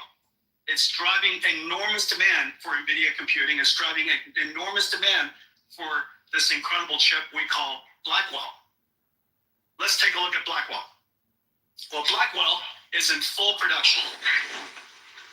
It is incredible what it looks like. So first of all, there's some, every single cloud service provider now have systems up and running. We have systems here from about 15 computer makers. It's being made about 200 different SKUs, 200 different configurations. They're liquid cooled, air cooled, x86, NVIDIA Grace CPU versions, NVLink 36 by 2, NVLink 72 by 1, whole bunch of different types of systems so that we can accommodate just about every single data center in the world. Well, these systems are being currently manufactured in some 45 factories. It tells you how pervasive artificial intelligence is and how much the industry is jumping onto artificial intelligence in this new computing model.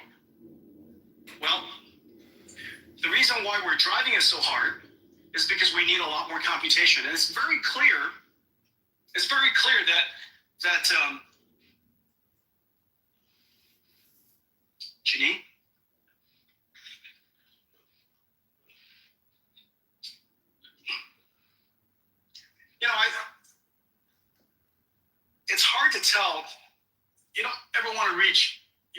into a dark place.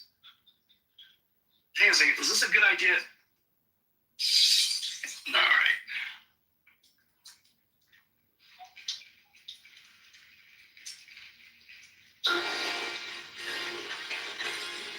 What are you doing on that?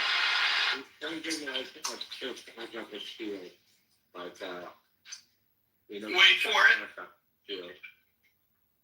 Wait for it. Like a massive chip. I thought that was worthy. Oh, he was trying to get the. Apparently, you didn't think I was worthy. All right. This is my show and tell. This is a show and tell. So, this NVLink system, this right here, this NVLink system, this is GB200 NVLink 72. It is 1.5 tons, 600,000 parts, approximately equal to 20 cars, 120 kilowatts. It has a spine behind it that connects all of these GPU together, 2 miles of copper cable, 5,000 cables. This is being manufactured in 45 factories around the world. We build them, we liquid cool them, we test them, we disassemble them, ship them in parts to the data centers because it's 1.5 tons. We reassemble it outside the data centers and install them. The manufacturing is insane. But the goal of all of this is because the scaling laws are driving computing so hard that this level of computation, Blackwell over our last generation, improves the performance per watt by a factor of 4. Performance per factor of 4, performance per dollar by a factor of 3. That basically says that in one generation, we reduce the cost of training these models by a factor of 3. Or if you want to increase the size of your model by a factor of 3, it's about the same cost. But the important thing is this.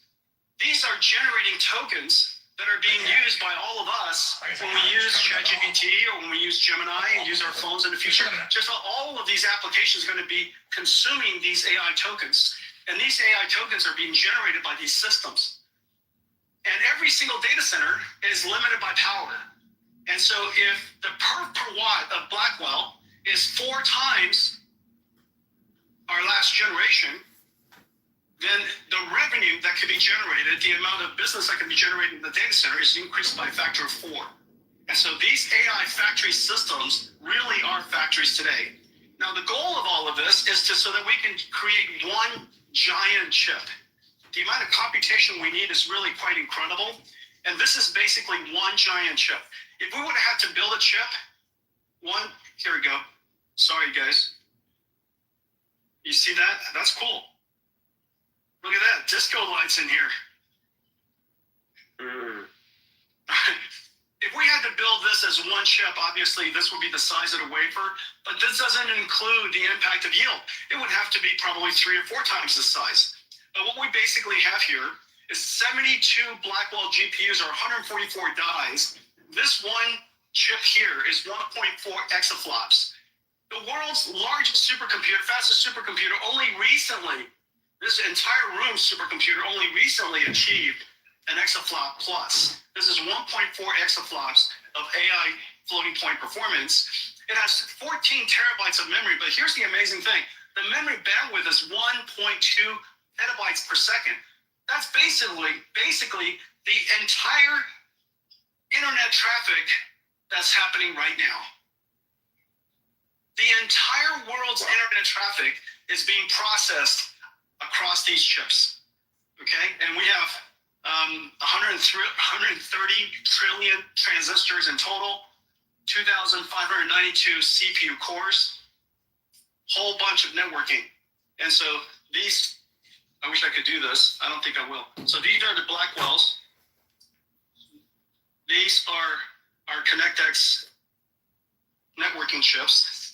These are the NVLink, and we're trying to pretend about the NVLink spine, but that's not possible. Okay, and these are all of the HBM memories. 14 terabytes of HP of memory. This is what we're trying to do, and this is the miracle. This is the miracle of the Blackwell system. The Blackwell dies right here. It is the largest single chip the world's ever made. But yet, the miracle is really, in addition to that, this is the Grace Blackwell system. Well, the goal of all of this, of course, is so that we can, thank you, thanks. Boy, is there a chair I could sit down for a second?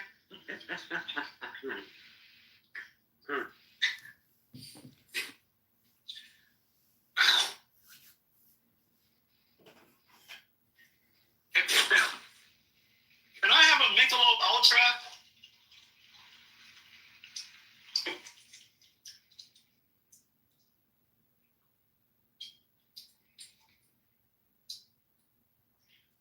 How is it possible that we're in the Michelob Ultra Stadium? It's like coming to NVIDIA and we don't have a GPU for you. So that we can create one. So we need an enormous amount of computation because we want to train larger and larger models. And these inferences used to be one inference, but in the future, the AI is going to be talking to itself. It's going to be thinking. It's going to be internally reflecting, processing. So today, when the tokens are being generated at you, so long as it's coming out at 20 or 30 tokens per second, it's basically as fast as anybody can read. However, in the future, and right now with GPT-01, you know, with the new Gemini Pro and the new the 01, 03 models, they're talking to themselves, reflecting, they're thinking. And so, as you can imagine, the rate at which the tokens can be ingested is incredibly high. And so we need the token rates, the token generation rates to go way up. And we also have to drive the cost way down simultaneously so that the quality of service can be extraordinary, the cost to customers can continue to be low, and AI will continue to scale. And so that's the fundamental purpose, the reason why we created NVLink. Well, one of the most important things that's happening in the world of enterprise is agentic AI. Agentic AI basically is a perfect example of time scaling. It's a AI is a system of models. Some of it is understanding, interacting with the customer, interacting with the user. Some of it's maybe retrieving information from storage, a semantic AI system like a RAG.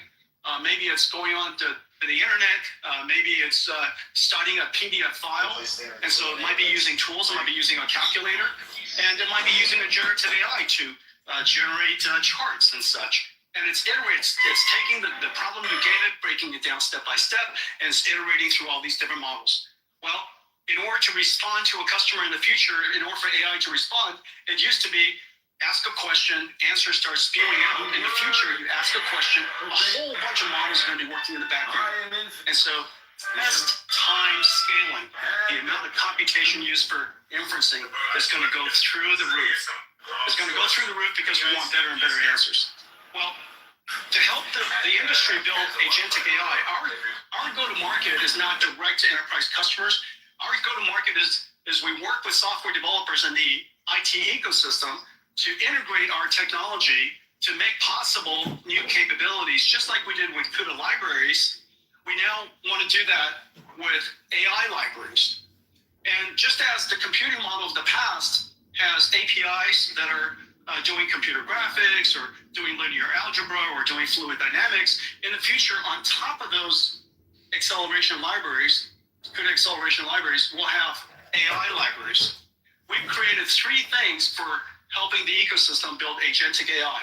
NVIDIA NIMs, which are essentially AI microservices all packaged up. It takes all of this really complicated CUDA software, CUDA DNN, Cutlass, or TensorRT-LM, or Triton, or all of these different really complicated software, and the model itself, we package it up, we optimize it, we put it into a container, and you can take it wherever you like.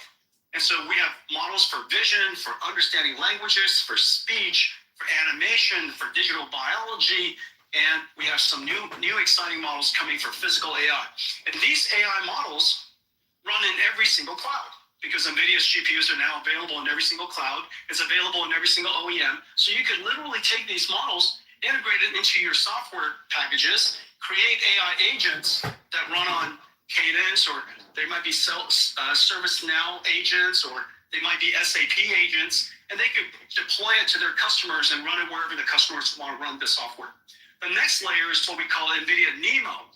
NeMo is essentially a digital employee onboarding and training evaluation system. Oh, lucky girl. In the future, these AI agents are essentially digital workforce that are working alongside your employees, doing things for you on your behalf. And so the way that you would bring these specialized agents these special agents into your company is to onboard them, just like you onboard an employee.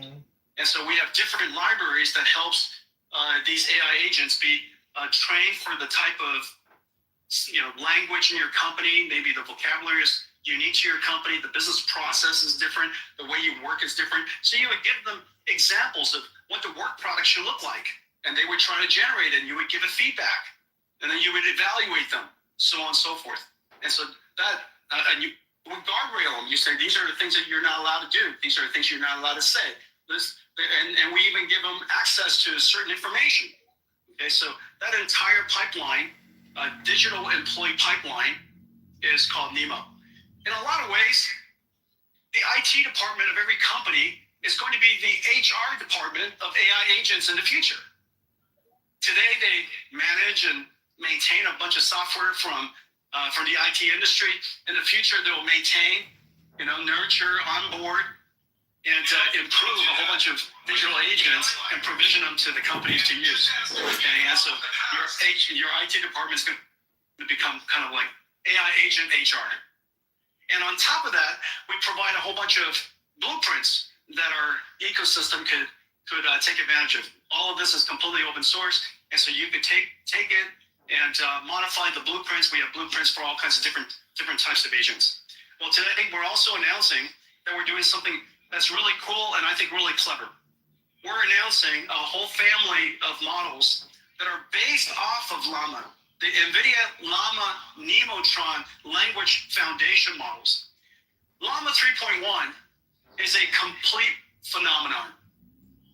The download of Llama 3.1 from Meta, 650,000 times, something like that.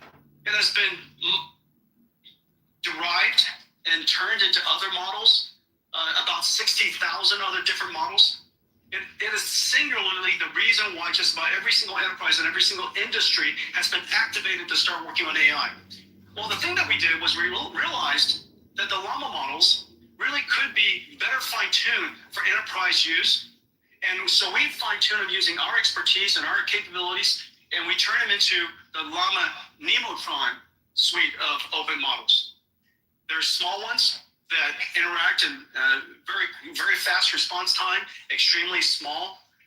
They're what we call super Llama Nemotron supers. They're basically your mainstream versions of your models, or your ultra model. The ultra model could be used to be a teacher model for a whole bunch of other models.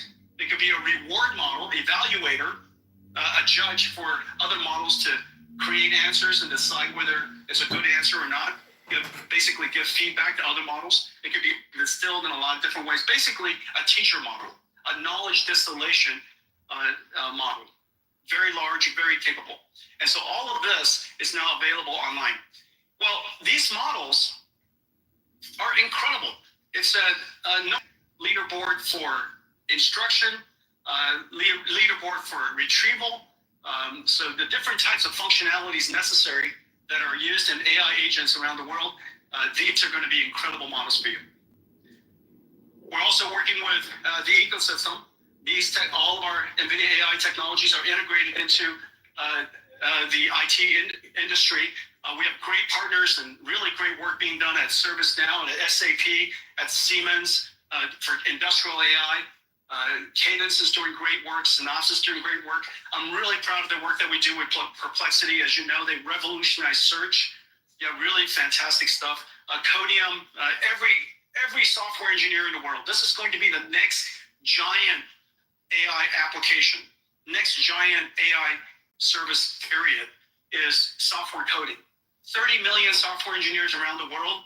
Everybody is going to have a software assistant helping them code. If not, obviously you're going to be way less productive and create lesser good code. And so this is 30 million. There's a billion knowledge workers in the world. It is very, very clear AI agents is probably the next robotics industry and likely to be a multi-trillion-dollar opportunity.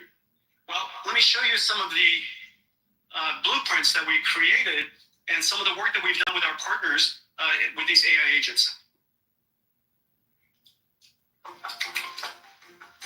AI agents are the new digital workforce, working for and with us. AI agents are a system of models that reason about a mission, break it down into tasks, and retrieve data or use tools to generate a quality response. NVIDIA's agentic AI building blocks, NIM pre-trained models, and NEMO framework let organizations easily develop AI agents and deploy them anywhere. We will onboard and train our agentic workforces on our company's methods, like we do for employees. AI agents are domain-specific task experts. Let me show you 4 examples. For the billions of knowledge workers and students, AI research assistant agents ingest complex documents like lectures, journals, financial results, and generate interactive podcasts for easy learning. By combining a unit regression model with a diffusion model, CoreDev can downscale global weather forecasts down from 25 kilometers to 2 kilometers.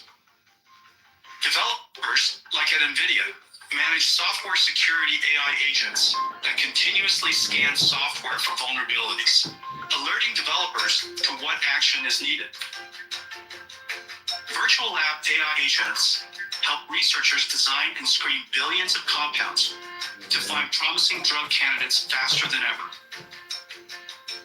And video analytics AI agents built on an NVIDIA Metropolis blueprint, including NVIDIA Cosmos Nematron vision language models, Llama Nematron LLMs, and NEMO Retriever. Metropolis agents analyze content from the billions of cameras, generating 100,000 petabytes of video per day.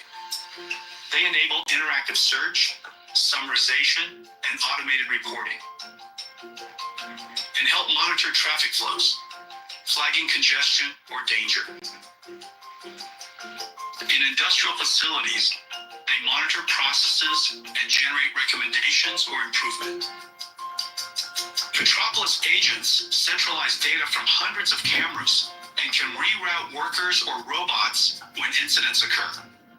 The age of agentic AI is here.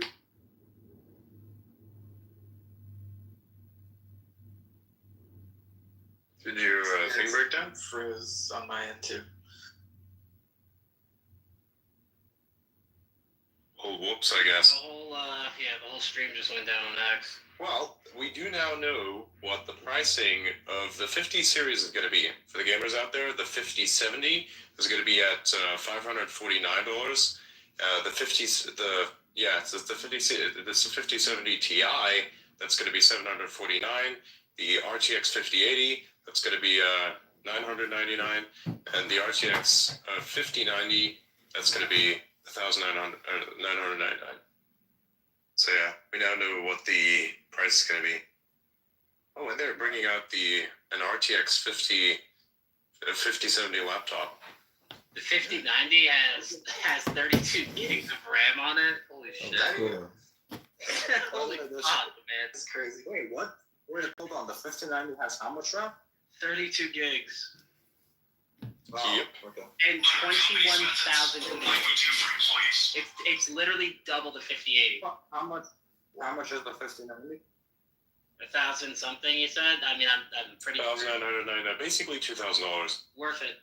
Okay. Worth it. Yeah, I'm getting it. I'm getting it. Worth Yeah, it. I'm getting it. 100%. Worth it. Yeah. That is insane. It's double the 5080. Our computer is probably gonna be like the computer is probably gonna be like 5,000, assuming you get a desktop. If you're getting a laptop, good luck. Yeah. Because I think I'll get a desktop. We'll see. Yeah. Need a beefy PSU for that.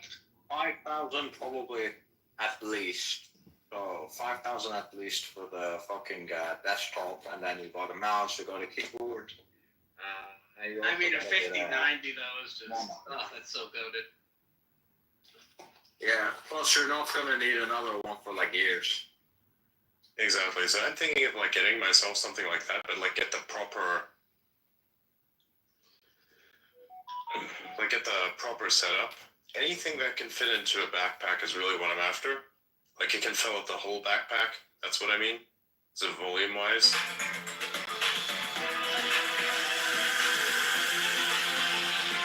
Lazy T4 here. But look at this, guys. We are going for $1 million. $1 million. $500,000. Insane. So make sure you like and share this because if we win, I think for a laptop you can either get like a Linux one or a Mac.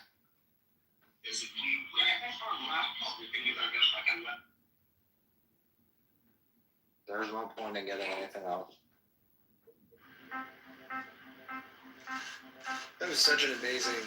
I'm just sitting here marveling at what they're going to be doing next. It's going to be incredible to see what that does to the laptop class. Like big law firms, which is the universe I come from, they just rely on having lots and lots of little minions being built out at $1,500 an hour when they don't know shit about shit, and you're sort of like training them up, and like this is everything that he was just talking about there was about automating like low-level labor from Harvard graduates. Like that's essentially where what they're targeting. It's going to be amazing to see what this does. I don't know if we saw the 5090 on there, but it said this is one specific thing. So Cyberpunk on full ultra everything with a 4090 gets 109 frames per second. The 5090 takes that to 237 frames a second. Hey, okay. That's insane. On Cyber. That is insane. Same graphics on the game. And my 3090, mind you, plays it perfect. It plays it just about like 90 to 100 on ultra everything. So for you to see 240 on that, I mean, I just got to check my circuit breaker at this point. Like, I'm not sure if it can handle that. I'm watching this scene right now. I'm sorry for interrupting, but holy fucking shit. Look at what they're doing with AI. They just create like a blank model and paint over it. Holy fuck. NVIDIA AI for your PC. Impressive. NVIDIA AI for your PC. And this is something you can do on your computer. Wow. Yeah, with 50 series cards, you can do it literally directly right there. By the way, Jordan, are you making the switch to Linux with all of them? Absolutely not. Are you insane? Are you? What are you talking about? Bro, 90% of the games that are coming out and the way that like Xbox is doing shit is that they're gonna just literally launch everything through the Microsoft Store, every single game. Even like this year was the first. This was the first year I haven't in 10 years plus that I didn't pay $80 per COD. I literally paid $20 to play that in the exact same capacity that I ever paid $80 for it, just because of the Microsoft Game Pass or whatever. And listen, that shit. No, that's one the cares about the game. That's the thing, is that you might not, but I'm actually like, I play not only like I play NHL, I play Madden, I play everything. So like, if I want to play on my Xbox Series X, it's free. If I want to play on my PC, all my games are free. Like the only thing is like Steam games and like the occasional like beta game here and there, yeah. But like, I'm not changing the Linux for that. 90% of my stuff, like especially if it's like not happening. It'll never happen. It will happen one day. It will never happen, to be honest with you. It will happen one day. We will stop shit those. Linux is not. Linux just isn't like, it's not good enough for what I do. It's just not. Bottom line, like I have miners and stuff that I have to like remote into and like all the time, and you can't do that with Linux. You just cannot. And if you fuck with a miner and you next thing you know you decide to remote into it through Linux and something doesn't happen with the credentials, you get locked out of a miner, well, poof, there goes a wallet. You can do miners with Linux all the time. What the fuck are you talking about? it's the Windows. It's the new broker. So like most of those stuff, like the stuff that I use, uses like Data Center 2025 and stuff. So like if you fuck up with the broker, you literally have to reformat it. It's fucked. But it's just the way that they're like doing shit now, and it's been better. I'd be honest with you. I love Windows 11 and Data Center 2025. It's fucking goated. I'm not gonna lie to you. You're kidding, right? Windows 11 is goated. Windows spyware. Windows 11 with Data Center 2025 is pretty fucking good. Like beyond good, I will say that. Like I was able to, like I have most of like some of the miners are not physically here. They're in other places around like the U.S. and then some are in Canada. But mine, like bottom line, I went to Miami, opened up my Mac, right? It was able to access everything through just literally through Azure. Didn't have to do anything, didn't have to install shit, just went bang, and just was able to jump around and do everything that I needed to. Linux, you're not really going to have that type of just literally wham, bam, thank you, man. Like, you're just not. And it's what it is. Ease of access versus not. So why a lot of companies still use Windows to this day, especially at the enterprise level. Because it's easy to get in and out, easy to create Microsoft accounts, easy to give them licenses. You don't have to run around and do other things. Like the only things that usually run on Linux are in like Unix of any sort or ERPs, and that's it. So even for the enterprise level, we do have Linux options like Red Hat Linux, and it can work really, really well. And as a matter of fact, for a lot of critical infrastructure, even to this day, they prefer to use RHEL over Windows for obvious security reasons. I mean, I can go on and on, but yeah, I get your point. Some people might feel Windows is easier to use. It's not even Windows. It's not even the ease of Windows is easier to use. It's about the fact that a lot of like VoIP and a lot of ERPs just don't work well with Linux at the enterprise level. Like personal level, sure, use whatever OS you want. But at the enterprise level, when you're dealing with massive infrastructures, especially in IT, thousands of employees, and HR says, "Oh, this guy's fired, deactivate him." Yeah, go type in the code to go do that in a Linux, terminal. Do that on Windows. Open up admin, disable, and his whole computer's gone. Like it's just that simple. Like, you gotta think about it from a systems admin standpoint, not I want to be different.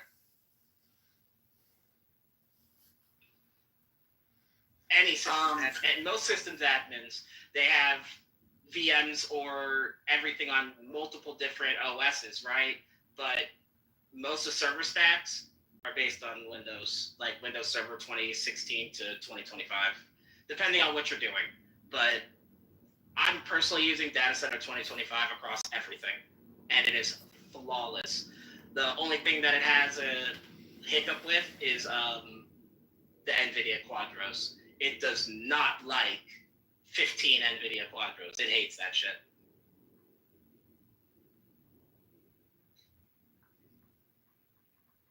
Is that a holy shit moment? Have you seen this?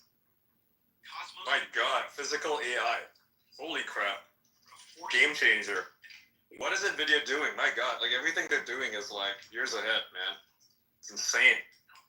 So I'm just watching the CES keynote. My god. That is my response to everything they're doing right now. Would anybody mind if Nancy Mace came by chance? No, she's cool. Yeah, let her on. I love Nancy Mace. By the way, Adrian, I had some fucking issues with connectivity, so it kicked me out of my co-host. Right.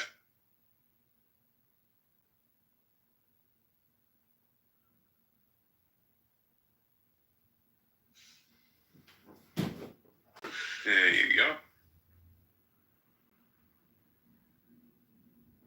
Physical AI, yeah. Self-driving cars, robots, all that kind of shit. Yep.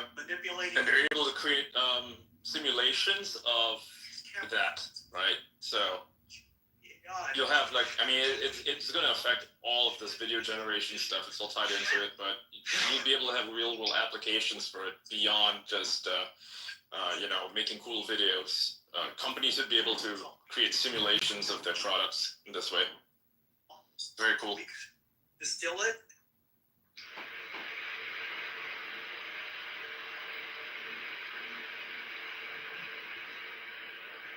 All I'm hearing at the moment is static. Yeah, I just hear that. Yo, somebody get the DJ. We need to hit some sick. We need to hit a sick drop on the static. You know, when you're like about to tune from like the FM to AM, and it just goes. Yeah. The amount of time I've spent playing around with radio frequencies is unbelievable. What do you do with the radio? I fuck around with it until I can hear everything. Nice. That's about as good as I can describe what I was doing. And then even when I was bored of that, I tried to extend the range of the surround sound thing we had by saying, surround sound, eh? What if we had the sound literally everywhere? Like, what if I took a bunch of smaller speakers, connected them all to the main speaker thing, because it has enough power, I know it does, and just put a bunch of speakers literally everywhere. Now the sound is literally all around me. I actually did that. I had a broken TV that I destroyed by accident. The way it happened was, it was like this, okay? The TV was close to the outside of one of our compounds, one of our installations, and I was playing around with the ball, and there was another guy. Anyways, this guy was supposed to catch said ball, and instead decided, hey man, I'm just gonna turn my fucking back and walk into the room. And then, of course, him ignoring the fucking ball, the ball went right fucking like, it just perfect, right on the fucking TV, smacked the pitch, completely destroyed it. Yeah, that sucks. So then what I did is I took apart the TV. That was a lot of fun. There's a lot of components in there, including the fucking speakers. So I took those speakers and I put them like onto the main speaker system, and then I literally had surround sound of it like 20 by 20 meter area because I put speakers everywhere. It I was so assume weird. this was in the era before surround sound actually existed. Yeah, I basically made surround sound. I am surround sound, not digital surround sound, actual surround sound. You know. Nice. The sound was literally all around me. And now, what I did next is I played some frequencies and shit, and then stuff started floating. Just kidding. You can hear a lot of cool shit on the radio. If you know where to look. You know, you've got.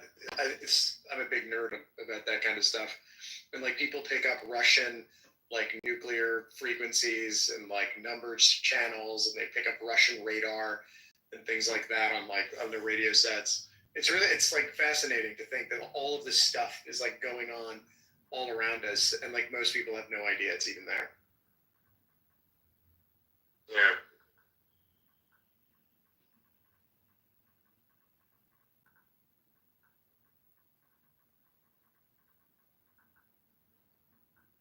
I gotta take a call. I'll be back momentarily.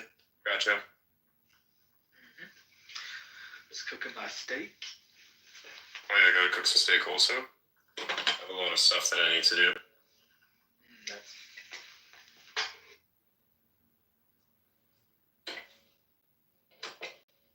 I could never imagine myself being a vegan. Those people aren't living.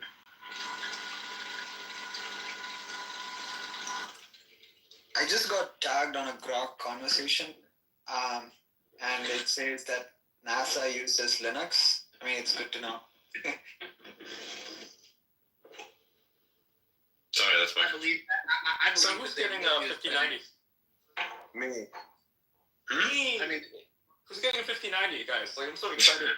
I'm getting the max one. I'm so fucking excited.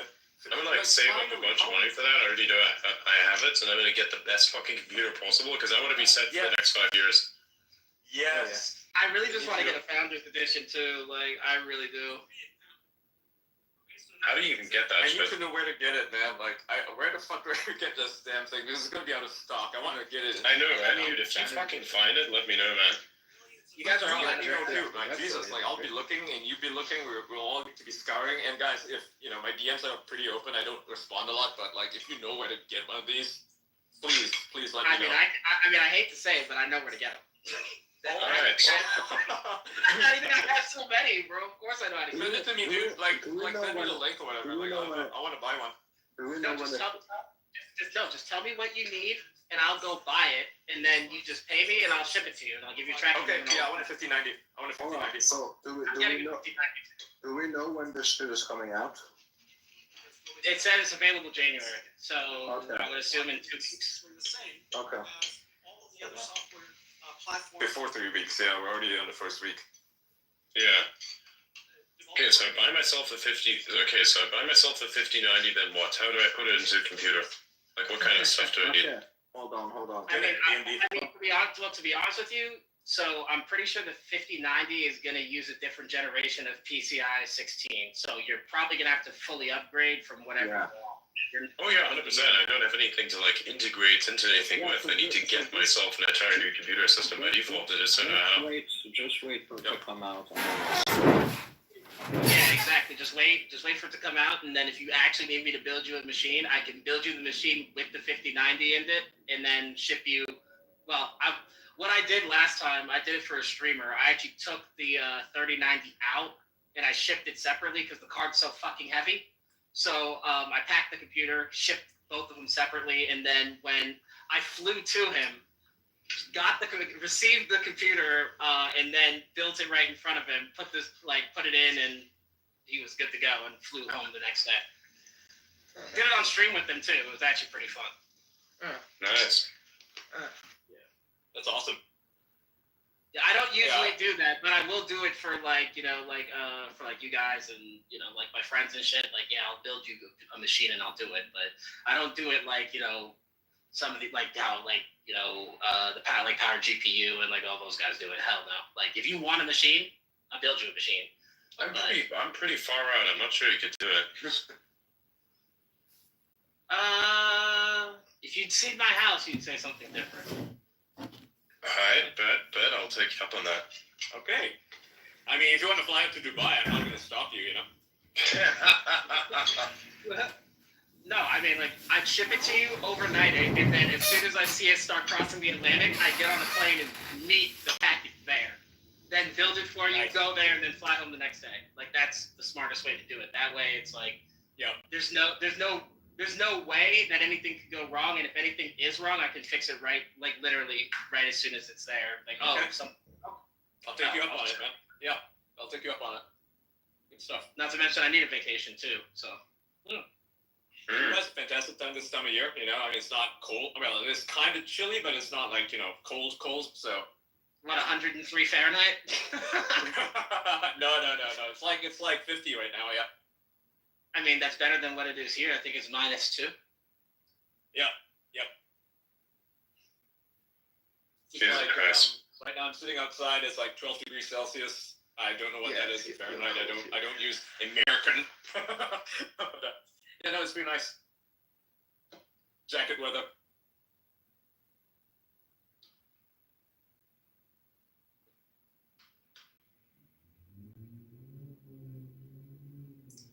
Yeah, man, I'll take you up on it. That's awesome. Let's do it. Yeah, remember I built that 1000D. So if you want something extravagant, I can give you something extravagant. You want something, minimal, I can give you something minimal. If you want something like, I built a few laptops too, and those were insane. Like my current laptop, I have one that has two 3060s in it, and that thing is a monster. Like, yeah, and it's nuts. Like, let me tell you, it does get hot. Yeah, it does get fucking hot. So there is that, but yeah, I only play COD on it like when I'm, when I go out or I'm away for like my main PC for a while. Yeah, I want something desktop that's powerful, not crazy on storage. So like 4 terabytes is enough probably. AMD system, obviously, like the new 9950s or whatever. Yeah. Yeah, the 9950s though, I literally have just been on Amazon and just like looking at it, and I went back and I looked at what people have said about the 7000 series versus the 9000 series, and they're like, bro, just like don't even spend the extra $300. It's not worth it. Yeah, and that's crazy because like I do believe in AMD. I am a firm believer in AMD over Intel right now. And 100%. I mean, Intel is down the drain, man. Like, I mean, the 13 and 14 series chips, they actually degrade if you don't install the firmware upgrade that stops them from degrading. They physically degrade because of how poorly designed they are. I don't know what's going on. I don't know what's going on with them. They've had a very bad, I would say, 5 generations. Probably since like their ninth generation. Ever since then, it's just harder and harder. They've been. Well, I'll tell you what happened. Basically, they decided to fuck the shit out of their customers, charging ridiculous prices for CPUs, and they got lazy and compliant. And then AMD came out with Ryzen, and they completely demolished them. And for those i7s, right? What do you mean for i7? Yeah, it was the i7 14 or 17. What is it? It's i7 4700K.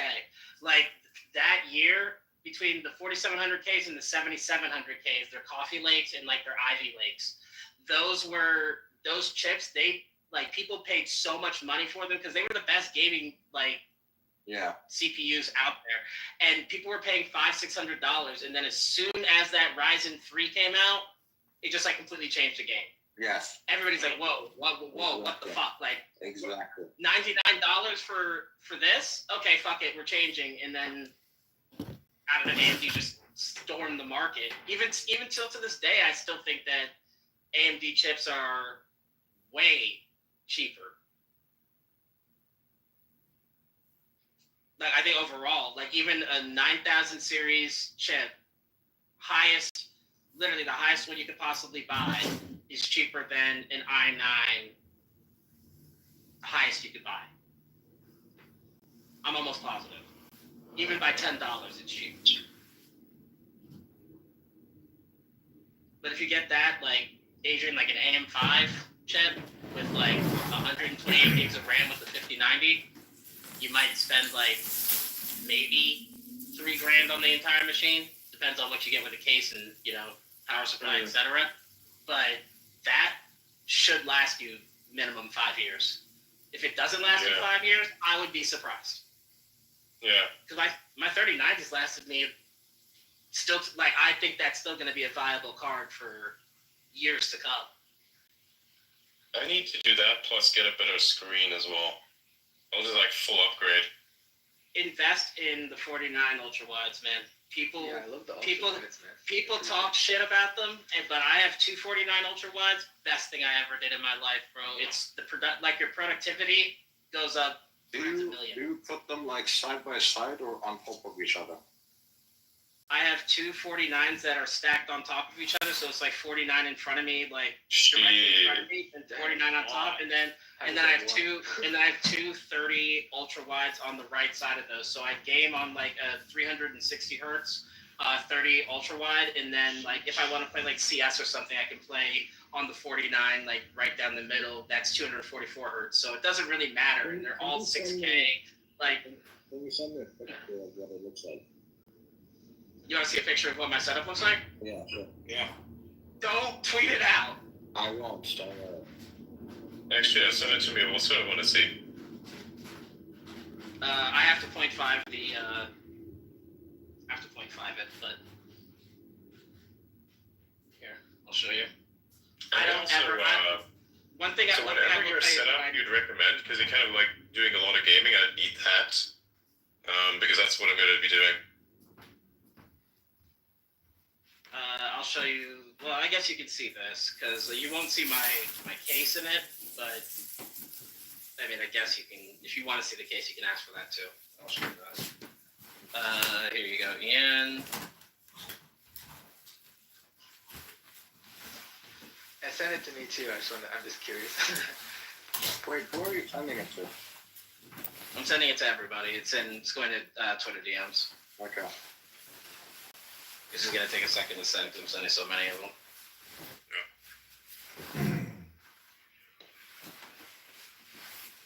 Wow, that's sick. That is really sick, dude. That is really, really nice. How wide is that monitor? Is it a 38-inch one or or is it the 49? No, those are but double 49s on top of each other, and then double 30s. They're all the same brand, so they all match color. Is it the Samsung one? Is it No, the they're Samsung not. one? No, those are actually the AOC ones. But like AOC, I used to know the CMO over there, and like Alexander Ocasio-Cortez. Wow. Oh, fuck off. He had 2 left in the warehouse, and I told him I would pay for them personally. And I went on the website, bought 2, and he shipped them to me personally. And like low key, you can see how big they are. They came in massive boxes. Like the dude called me, like the UPS driver called me from downstairs, and he was like, "Yo, like you gotta come downstairs and help me." I was like, "What?" Like, By the way, I still haven't seen the. By the way, I'm still not seeing the image. Did you send it? Yeah, I sent it to you. Hold on, I'm gonna resend it. Yeah, it's a didn't go through. Hold on. I'll send it to you. That is impressive. I like it. I thought my 32-inch one was huge, but man, these are big. So there's those, but you can't see the sides. So my Mac, like my M2, is connected to the top monitor as well. Wow! Holy so shit! So I can swap in between Mac and like back and forth if I need to, especially like if you want to tap into like my phones or I want to tweet. I don't need anything next to me. This like everything is controlled here. With double stream decks, you don't need anything, and obviously you haven't seen like you can kind of see the 1000D right there, but you can't really see it. It's too big. But imagine the whole rest of the desk is the 1000D on the right side, and then on the other side I have another 32-inch ultra wide that like monitors what's going on around the house. This is why I need a larger desk. If you want to see what the rest of the house looks like, then you're in for a treat. Oh, go ahead, man. Send them to me. So I also have a control cluster. So ideally, it controls there's 2 data centers that I have. So it controls different segments of like what's going on with like miners. It just tells everything what to do without me having to do it. Right. Best way to work is to duplicate yourself without having to do it. And this is controlled all by like quadros, and if I tell you what's in there, you're gonna be like, dude, what the fuck?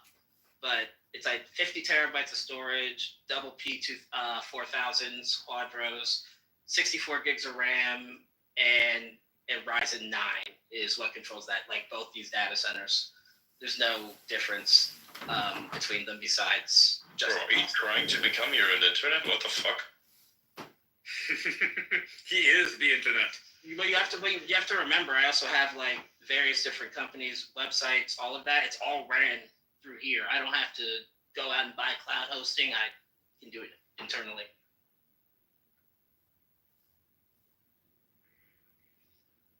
Here, I'll send you. I'm also waiting for the. Wait, you didn't see the first one? No, I already saw it. I said I'm also waiting for the Mac Pro as well. Yeah, until Mac comes out with something that, like the M2, like the Mac Mini for $599, like if you want something quick that's a desktop that you want, like that you can do everything on day to day in code, like for $599, can't beat it. No, I'm talking about the Mac Pro. But yeah, like the tower. Yes. Yeah. I'm waiting for like the M4. I think it's an Ultra. What is it called? Yeah, M4 Ultra. No. Yeah, that's what I'm waiting for. Here you can see what's running the data centers. I'll show you those. But after that, I mean, I can show you the miners too. There's actually a rack sitting behind me that I'm working on, but. I got a random breaking piece of news. So, according to Douglas McGregor, right, Colonel Douglas McGregor and a bunch of other sources, Trump is working out a deal to purchase Greenland for the United States. Wow. And it's got support, like, ground support in Greenland. And I think Trump Jr. is there right now, which is really interesting. I hope that's true. I don't know how true it is, but yeah. Mm-hmm. That's insane. Yeah, according to like legit news sources, Trump Jr. is planning to visit Greenland, and I guess they're gonna hash the whole thing out. Holy fuck! I mean, if that happens, wow. So if you're not familiar with like Greenland's politics, they're not super happy with Denmark. Denmark has just kind of been, using their resources and not really giving them very much, right? They are pretty left wing when it comes to this stuff, but when it comes to like resource management and stuff. But there's a lot of people there who, I mean, they're not making any money at all. They're quite poor, right? So, yeah, I mean, if this does happen, I could see, Greenland just falling in line and wanting to be part of the United States and maybe a protectorate or something. Canada next. Canada next, and maybe the UK after. Maybe Bangladesh. Bangladesh has a host of problems. You should talk to Adele about it. She knows all about it. She should talk to me about it. I know a lot about it. Yeah, I'm sure she will. Yeah, I mean, when we have her in the space, we can discuss Bangladesh. That is a super interesting topic. And I'm sure you know, right? The Biden State Department is quite clearly responsible for the chaos that's going on there right now. Absolutely. In fact, I'm going to upload my speech where I stood in front of the State Department decrying what our government did to their government, and it was practically a coup d'etat. It was totally ridiculous. Yeah. And they have a lot to answer for. When Trump comes in, I mean, it's cleaning house time. I think a lot of things are going to change. A lot of people they are expecting more of the same, right? The same last 4 years, same 8 years. Well, I think there's a big change happening right now, and according to some legitimate sources, both the Labor and Conservative parties are super upset with Elon Musk, and they're doing private phone calls with Trump, trying to get him to distance himself from Musk, and I don't think that's really working for them. Elon Musk is the best. He is, and for more reasons than people know. He's a private citizen. He's a private citizen. So go ahead. The question is, how will the Greenland deal work? Because the people there are Danish citizens, right? Yeah. So the question is, will they get to keep both? Will they be exchanged for American? I think they want autonomy. Yeah, they want autonomy, like full independence from Denmark. That has been a fighting cause for them for like a very long time now. The winning party, like the ruling party in Greenland, is a pro-independence party. Yeah. Apparently, Denmark. Greenland. Yeah. Denmark has already said that if they do a referendum to be independent, that they'll grant them the independence. Yeah. Right now, they don't have anything to go with, right? And with America coming in with Trump, he can offer them a really, really good deal. And so they would have to, have proper reason to be independent. Because right now, if they just become independent on their own, they're kind of fucked, right? They don't have any industry. So it would just hurt them to, because right now they're essentially existing off the beneficence of the Danish, and it's a pretty bad situation for them right now. And Trump comes in, he can offer them a really good deal. America can help build that place up. I mean, build infrastructure, bring industry to it, bring workers to it. I think they'll accept that. I think that's a really fucking good deal for them. It is also a great deal for America because they have tremendous amounts of resources. It would also give America, full access to the Arctic Circle, which it doesn't really have right now. Right now, it's just Denmark, Canada, and Russia. And America needs to get in on this because, by like 2030, 2050, we're going to see resource wars like we've never seen before. Not to mention the fresh water. Yeah. Just go ahead, it's up. That's right. If I It's a great place. the space, my bad. Nothing there. So let's say they join the U.S. Right? What exactly happens? Of turf, right? That we classify as being essentially part of the United States. One of them is your state, right? And that's co-equal sovereign, Senate, House, representation, everyone born on soil as a citizen, etc. Second one is a territory, right? Which is part of the United States that doesn't have representation in Congress. And the third one is this thing called a compact of free association, right? So, or in territory, or Puerto Rico, or yeah, and so these compact, so compact of free association can be agreed by Congress. You don't need, I'm not sure, I can't actually recall off the top of my head what the process is for admitting a state, but it's a treaty, so it can be voted on by Congress and then signed by the president. Okay, so hold on. I think you're kind of correct. Why? Compact of Free Association is the deal with Micronesia, Palau, and everyone in Micronesia has an equal right to work in the United States and vice versa. They get a security guarantee.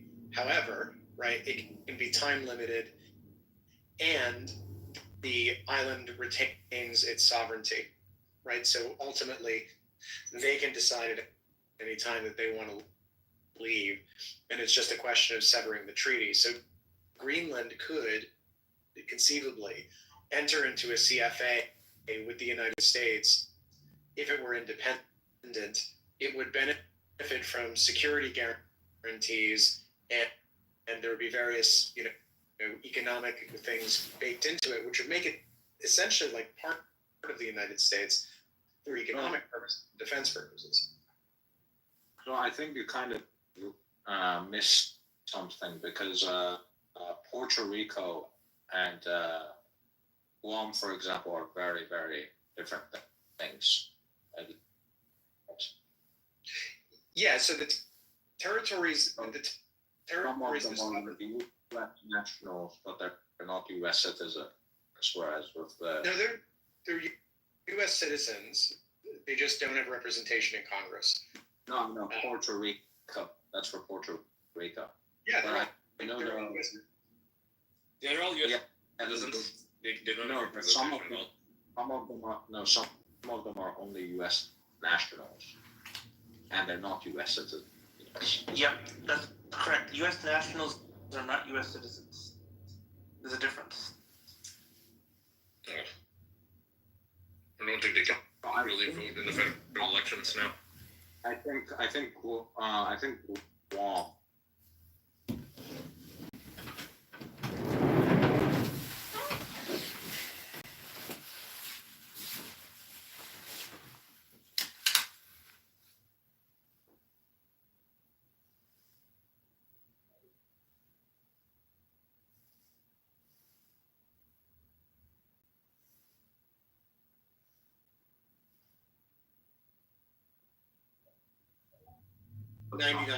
Sure. It's not. I'll take a look. You just ask around, guys. It's like they'll solve everything. It's better than posting ignorance. Yeah, so the Compact of Free Association, basically, which they have with Palau, Micronesia, and the Marshall Islands, basically allows people from those countries to come to the U.S. Visa-free. They don't need a visa. They can stay there. They can stay in the U.S. permanently for the rest of their life. They can work in the U.S. They can be students in the U.S. and they don't need any visa whatsoever.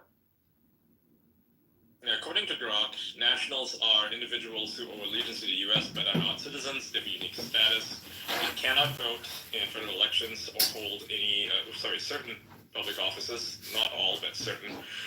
The status is mainly for individuals born in U.S. territories that are not states, specifically the American Samoa and Swains Island. Nationals can apply for citizenship through naturalization after a shorter residency period compared to permanent residents, so about 3 months. Countries of U.S. nationals are American Samoa and Swains Island. Other territories like Guam, Virgin Islands, Puerto Rico, and Northern Mariana Islands grant citizenship by birth. So all the ones we mentioned earlier, those are actually U.S. citizens. They're not nationals, but actually full citizens. So it's just American Samoa and Swains Island. Yeah, so the U.S. nationals, they can live and work in the U.S., carry U.S. passports, and receive U.S. consular protection when abroad. However, they don't have rights of citizenship, such as voting in federal elections or holding certain government parts. They must go Some through government office they can, right? Like, pretty sure they can hold like local public office. For instance, we've seen an illegal immigrant have public office in San Francisco that is completely legal apparently, but yeah, they wouldn't be able to say run for senator or something like that. So the Compact of Free Association isn't a territory. Those places aren't technically territories of the U.S. The Compact of Free Association was created because the U.S. basically fucked the shit out of those islands through nuclear weapons testing. And they felt guilty about the fact that a lot of the people were displaced, some people died, some of the islands were uninhabitable, so they basically gave them that right through the Compact of Free Association. Yep. Oh, by the way, the NVIDIA 5090 comes out on January 30. Okay, good to know. Beautiful. Yeah, they just announced it on X. Right, so you have unorganized, unincorporated territories, and you have You organized. can quote post my show with that news, by the way, because I already released the pricing with that image. So you can basically quote post with the day it's gonna arrive. Okay. If you want to, of course. Yeah, no, I actually wanted to promote it. I was gonna promote the official one. Yeah, so the U.S. territories are either unincorporated territories, which are unorganized or organized. So unorganized is American Samoa, where Congress hasn't established a former territorial government structure. And organized unincorporated territories are places like Puerto Rico, Guam, U.S. Virgin Islands, and Northern Marianas, which have an organized government established by Congress.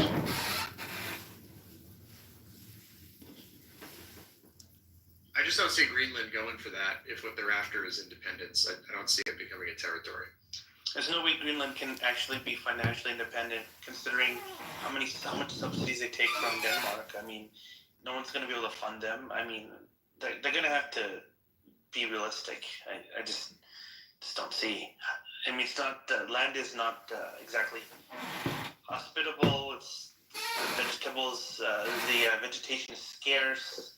I mean, the thing is, they have a lot of resources which right now no one has used up. So if they give up a lot of the resources to being exploited, they could make a ton of money. Yeah, that's assuming that people will want to put in the capital and take all the risk. And I would see, I don't know, I just think. No, I think they would. It's a very stable area. It has European culture. Yeah, I think they would.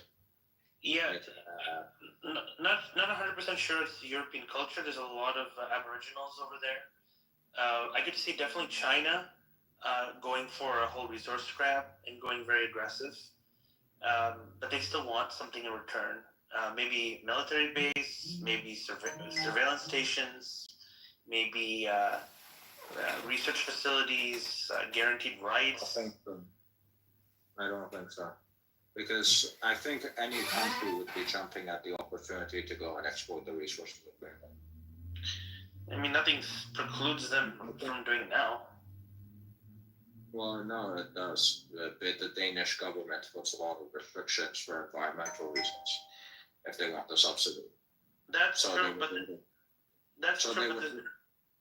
they would have a few years of very harsh time while the resources are being explored, while they're building things. So this would be like it would hurt them in the short term, but it would be good for them long term, and they haven't been willing to make the short term sacrifice.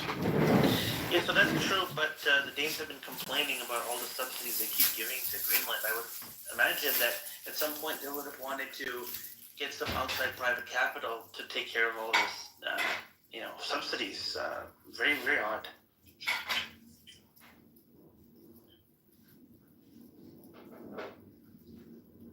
Isn't Denmark where Ozempic and GLP-1 is made? Yes. So it could be that like America buys the Ozempic, which pays for the subsidies from Denmark, and then that allows Denmark to kind of up their empire. So it's like not the petrodollar, but like the chunk dollar system that does that, and then we go exploit Greenland Yeah, I'm noodling on this. There's something there that we can work with. That is like the one industry, by the way. Ozempic. That's Denmark's only industry. Well, aside from oil. But yeah. It was people were buying so much of it. Oh, there's an Ozempic craze over here, bro. No, yeah, but like people were buying so much Ozempic about a year ago. And Novo Nordisk didn't have the capacity to make it. Yep. But it was driving up the price of the krona and like the local currency and having an adverse impact on every other Danish exporter because people were trying to buy krona in order to get their hands on GLP-1. So yeah, pretty crazy stuff, but yeah, pretty crazy stuff. Yeah, so if the U.S. does buy Greenland somehow, what exactly would they be? Would they become like a state? Would they become like a corporate? They would be a territory. They become a territory, an unorganized territory like the Louisiana Purchase was, and then like Latin. Yeah, it's plenty of precedent. I don't see become a state anytime soon. I don't see them agreeing to become part of the U.S. or not. They benefit a lot they benefit a ton just by being a protectorate. They get U.S. citizenship, which is fucking amazing. Oh, not citizenship, but national status, and that's really, really good for them. It's good for their industries. Depends. Actually, it's not like Denmark's doing anything with it, I know, but right now they have Danish citizenship, right? So why would they go Money. for being quote unquote national? You can kind of really the U.S. They have had a lot of benefit involved. well, like it's we've not got just some big deals in the past with the Native Americans, for example. So, like, even in Connecticut, which is where I'm based, there are two big reservations. Each of them has a casino on them, right? And it's like the big thing to do. And people like bus in from New York City and Boston and other places to go to these two casinos because they've got treaty status, which basically says, listen, you can do whatever you want here as a result of our settlement of a longstanding dispute between the United States and your group of people.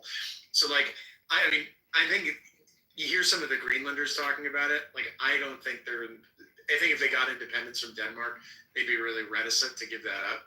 But if they didn't, you could admit them as a state if they consented and the other states in the Union consented. That would be really cool and interesting and world. How do you go about making a new state? Is it just like an action for Congress, or is it? I think you need a vote of both houses. I think it's a supermajority vote of both houses of Congress. I'd have to look it up though. I'm not sure what the exact procedure is. Right. Because I know for I think for passing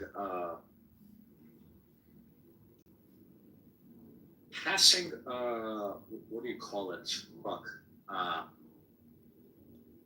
Amendments to the Constitution. I think you need a supermajority in Congress, and you also need 75% of states to also. So you just need to create a new state. You just need an act of Congress. So you need the consent of the legislators of the new states may be admitted by Congress into this union. So yeah, I think it's a simple majority. Under Article 4, Section 3 of the Constitution, which allows Congress to have full power to dispose and make all needful rules and regulations concerning territories. So it is literally baked into the Constitution. It is doable. Well, the thing that makes it interesting is that you're not actually. So in the U.S., there are lots of little separatist movements. So parts of Oregon want to go join Idaho. New Hampshire wants to split off. For people, they're individuals in New Hampshire who just want to leave. Part of California wants to form a new state called Cascadia because they don't like being associated with the cities. And part of the problem with that is that you need the consent of both states concerned if you're going to form part of a new state from parts of old ones. And of course, California will never consent to that. So it's interesting because Greenland doesn't have that problem, right? So you just need a simple majority vote in both houses of Congress, and bang, you got yourself a new state. Correct. It doesn't need to be 2/3 or any crazy demand like that. A simple majority is fine. And if the Republicans, and they do, control both the House and the Senate, all you need is just one additional vote compared to the Democrats, and you win. Yeah. Well, right. I'm not sure. I don't think it would be that simple because if it was No, it is that though. I simple, mean, like there is like precedent for it. I highly doubt it. Let me tell you. No, there is precedent for it. It's been done multiple times. I know it's been done multiple times, but I highly doubt it's a simple majority. Because No, it is literally a simple majority. That's what it says in the Constitution. All you need is a simple majority. You need to pass a joint resolution by a simple majority in both the House and the Senate to admit territory as a new, state or territory, and then you need the presidential signature.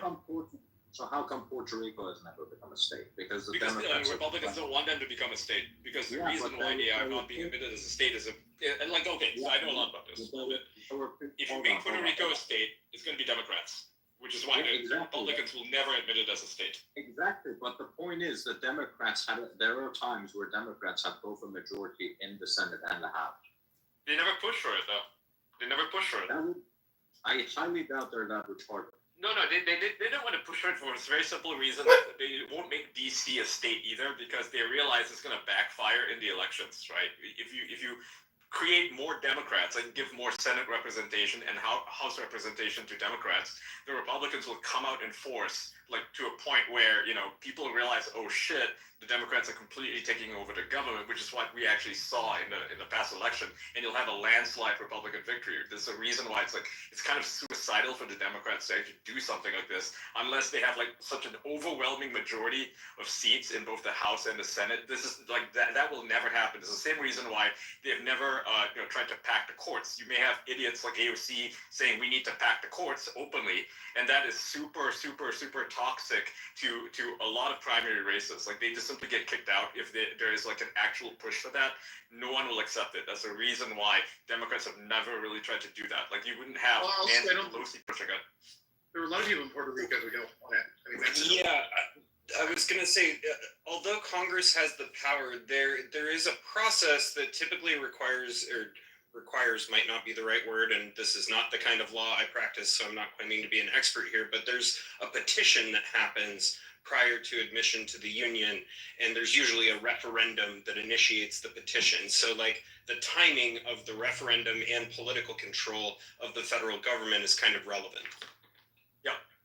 And often, that's every 4 years, right? Yeah. 2026 is going to have another primary.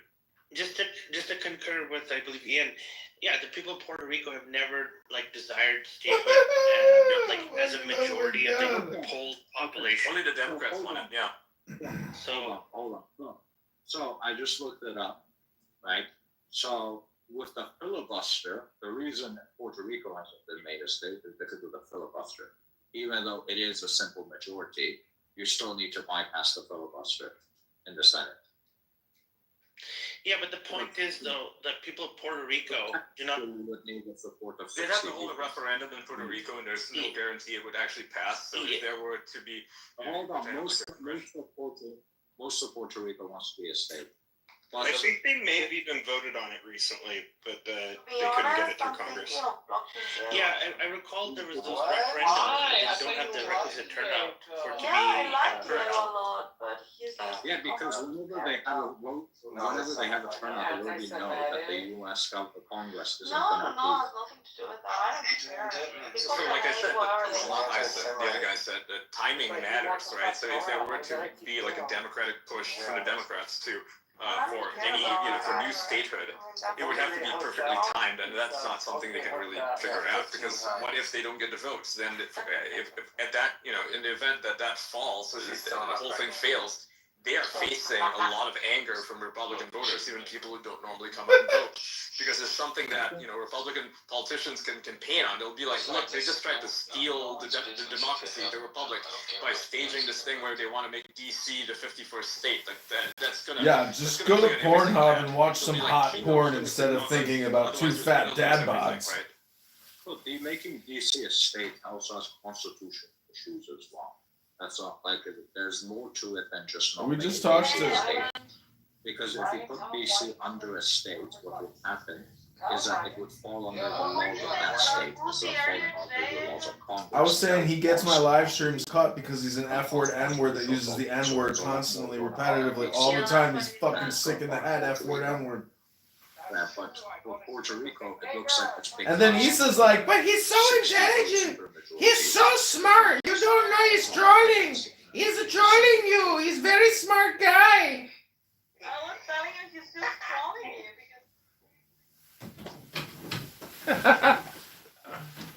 Yeah, there's also concerns that, with statehood.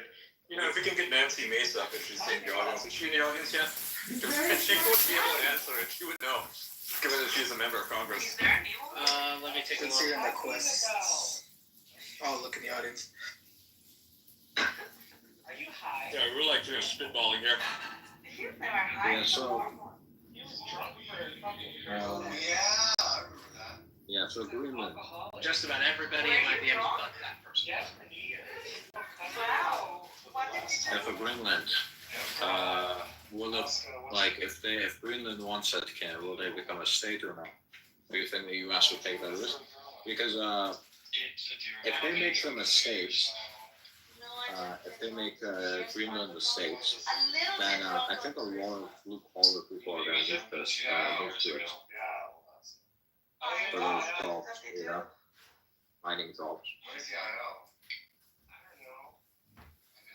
So it could even become They would have the most powerful votes in the union if they did that, because you'd have literally one elector per 16,000 voters, and you'd have one senator per 25, because the population of Greenland's 50K.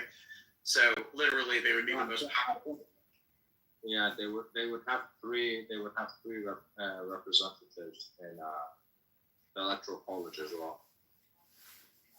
Yeah, so like it would actually you could do that thing that they're trying to do in New Hampshire, where they're like moving libertarians to New Hampshire to try to take over the state and make it a libertarian utopia. You could actually do that with Greenland if you could move probably about 10,000 people there. You would have like an absolute immovable right-wing majority over one of the world's largest, most heavily, resource-heavy regions. Of course, it's very, very cold, but it depends on the people of Alaska already used to it. Just have the people in Alaska move. Technically speaking, if Canada, the United States, and Mexico were to become one, like, entire nation, like, it'd be the United States of cum. Think about it. It's Canada, U.S., Mexico. Put everything together. It's the United States of cum. Magic is real. You should tweet that out, by the way. You should tweet it up. It's funny. Excuse me. Put it out there. Please don't die, Adrian. He's got a cough. He's got that Chinese flu, the new one that's coming out. Oh yeah, 100% patient zero. By the way, sarcasm, just in case some fucking people out there be like, Oh my God, we just heard this person on a space in front of hundreds of people say he's patient zero. people like that live out there. We live in a world that is populated by very intelligent people, and then whatever that is. Yeah. I thought you were gonna say we live in a world with very intelligent people, and then there's you. We live in a society. We live in a society of nutcases.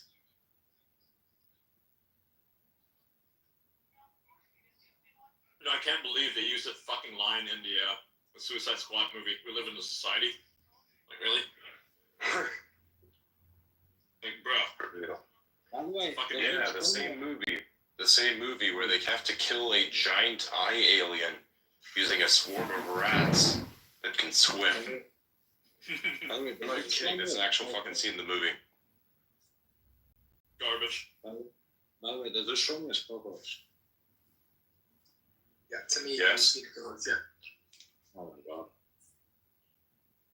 Also, what's wrong with your microphone? It literally sounds like the type of thing that some random dude calling in from his, like, Nokia sounds like. It's worse than out. They're like the old Nokia, it's just like you drive over, it's all fine. Is it actually that bad right now? It was Not for a second. anymore. It sounded like you were It sounded like you were speaking through a scarf or something. How's it now? Yeah. That's fine now. It's fine now? Yeah, I have my phone quite far away. Yeah, it's fine now. Yeah. It's pretty bad earlier. Yeah, before literally, like the old legacy Nokia phones, the ones that look like a brick that you can run a car over and it's still going to work, and you can put a lot of electricity through and it still will work. Yeah, speak into that and it sounds like that. It would actually sound a little better. Right. Even at my worst, though, it's not as bad as Augie's. This I can agree with. It's true. Like, what is that? I swear to God, I looked at its fucking headset. I'm like, yes, this is literally exactly how I imagined it. You can't stand me at my worst, and you don't deserve me at my best. Only God can judge me. We went through a Facebook post where it's like, single mom of like 5 kids. Yeah, exactly. Multiple mental disorders, all this kind of beautiful shit. Like, yeah, fix me, sure. Nah. I feel like a banana. I fancy something sweet. Just a single mom of 5 beautiful kids. Oh my god. This is why people need to like really make better life decisions. Seriously, and modern society is not conducive to that. Don't forget, he needs to be 6'5". What the fuck is that? Oh yeah, 100%, 6'5". Ed has to give her a cheat pass on a Christmas. I'm gonna go try sleep. I'll see you guys. I can't believe that was actually a fucking suggestion. Imagine the life of the individual who suggested this shit. Are you the person who's gonna use it, or are you the person who's trying to cope because it's already happening? So, like, which is it? There's a thing called the what is it called? I've got it right here. The female delusion calculator. There's an equivalent one for men.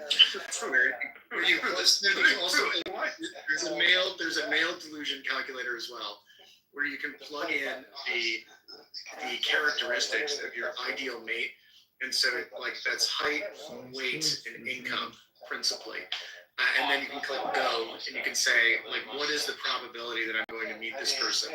So if women are like, listen, I want a guy who's 6'5", makes $500,000 a year, and is between the ages of 25 and 35, you'll then go, okay, cool. We've done the analysis, and there are 3 people like that on the East Coast, or something like that. So it's like point. Yeah.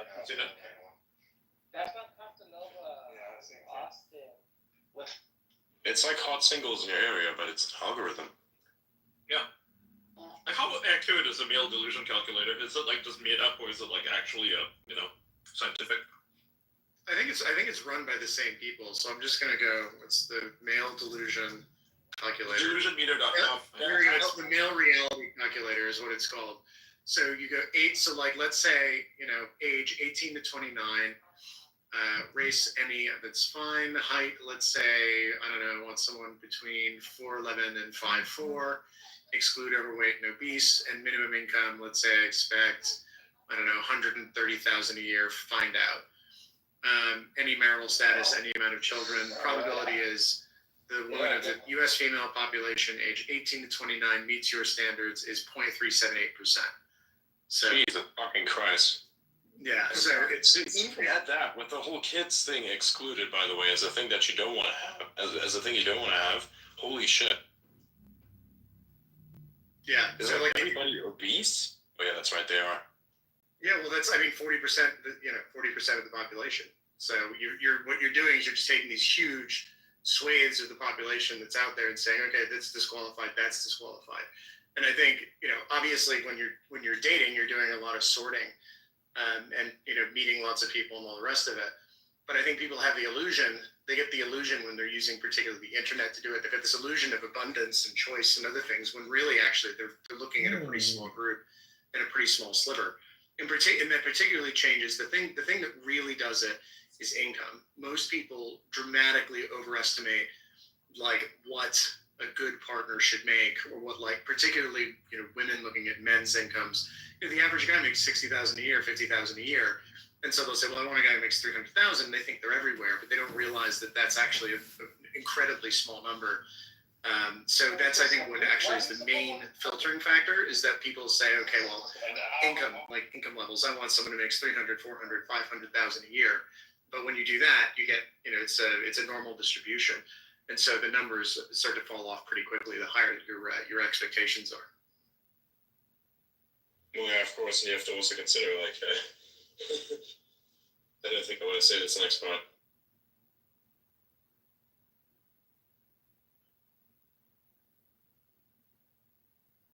I think it's just interesting, the mathematics. So it's, but yeah, that's that's definitely something. I'm glad I'm not dating anymore. Suffice it to say. Yeah, and then the next problem is, like, a lot of the people that are online are actually fake, and then the people who are somewhat real, that are on, like, social media, for instance, that present themselves as beautiful and such, they're, like, definitely in a relationship, but they don't let it on so that they can preserve their army of simps. Simp armies. It's true, Like all those Did you maybe one of them?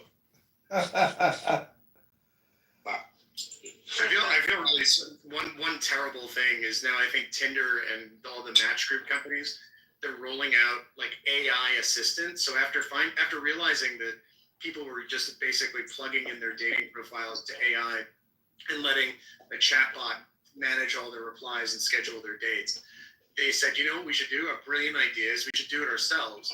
So what they're doing is they're rolling out like LLMs to help people craft responses and do that kind of stuff. Unless that was like a fake ad that I saw. But like well, there's just so much AI on it anyway. Everyone's got touched-up pictures. They're not having conversations with each other. They're just relying on the AIs to do the communication. And like, yeah. So I could be wrong. I might have been tricked on that. It might have been like a fake ad. It's kind of funny because most of the time it's actually true. Because everyone's using ChatGPT, right? So what happens is basically, if you were to get a Tinder date with ChatGPT, and the other Tinder date also got you with ChatGPT, then basically it's the AI fucking itself. It's the AI managing. It's the AI managing human evolution, which is even scarier. Hey, that's one. Yeah. So the AI is cool. We're gonna create the Kwisatz Haderach, and we're gonna do it by Tinder. It's just a bucket, dude. The AGI is already here, man. 100%. So something not everybody knows is law enforcement also uses dating apps sometimes. So to get people. What do you mean? What do you mean uses it? Uses it to find criminals, or uses it to? What do you mean? Get intel. I mean, a couple of ways. One, like sex work stings, right? Like dating apps can be right. But also, like if they were trying to insert a CI into somebody's life and they knew that this person was like single, they might put some profiles in their area that they'd be likely to swipe on, and see if they can maybe get somebody close to them, right? Like that. Hot singles in your area. Yeah. Hot singles in your area, man. Literally a honeypot. Yeah. And spies do this as well. Intelligence agencies, this is how they, you know. I would sleep so much more comfortably if I didn't know that my girlfriend was a CIA plant.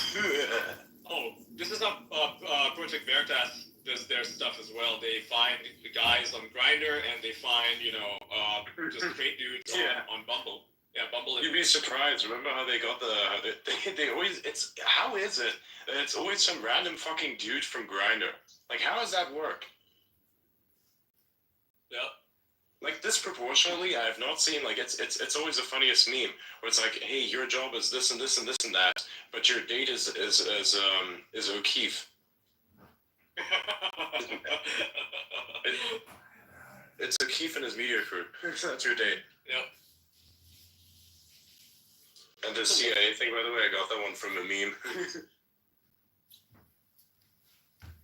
Imagine how disappointing it would be to go out on a date and think you're like hanging out with someone attractive, and then have James O'Keefe show up. Like, just that's gonna be the funniest fucking shit ever.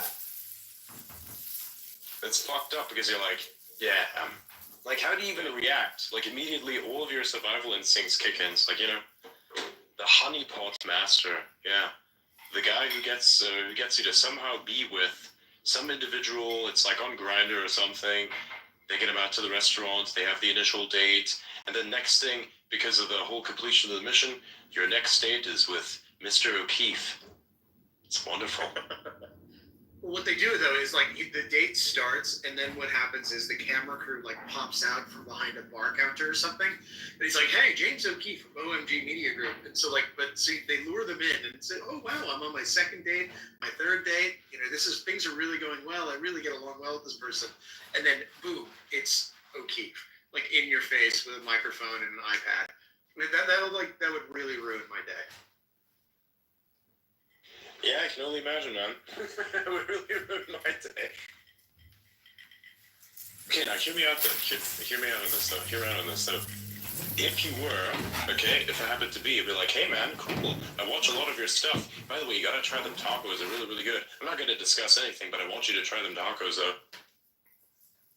That's the only way to handle it. I mean, the only way to handle it would be like, oh, cool, like you're crashing our date, awesome. Like, did you bring someone with you as well? Yeah, that would be. Yeah, you gonna pay for your half, or I'm gonna pay for us both? Like, what's? Am I the bottom bitch? Like, what's going on?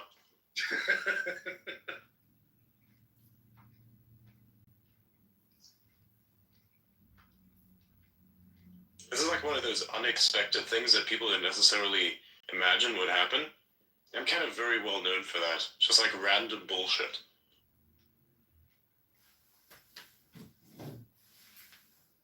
I've caused a lot of chaos in real life as well with that. You know, there's as I said, there's like somebody in the sales department that used to be in sort of, I really pissed them off.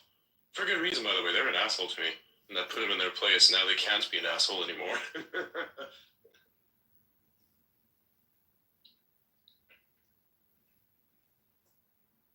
You know, it's funny. A random thought here, but Elon just responded to the Senate Judiciary Democrats, and they're literally putting up fake misinformation about officers who quote unquote died or lost their lives on January 6th. Like, are you fucking kidding? Like, that's such a blatant lie.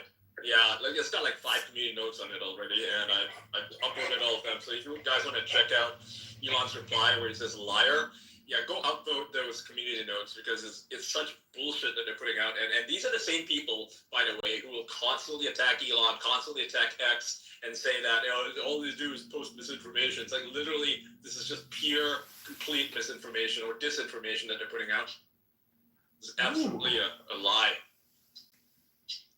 Not a single police officer died at Jan 6, you know, but I think 6 J6 protesters lost their lives. Various reasons.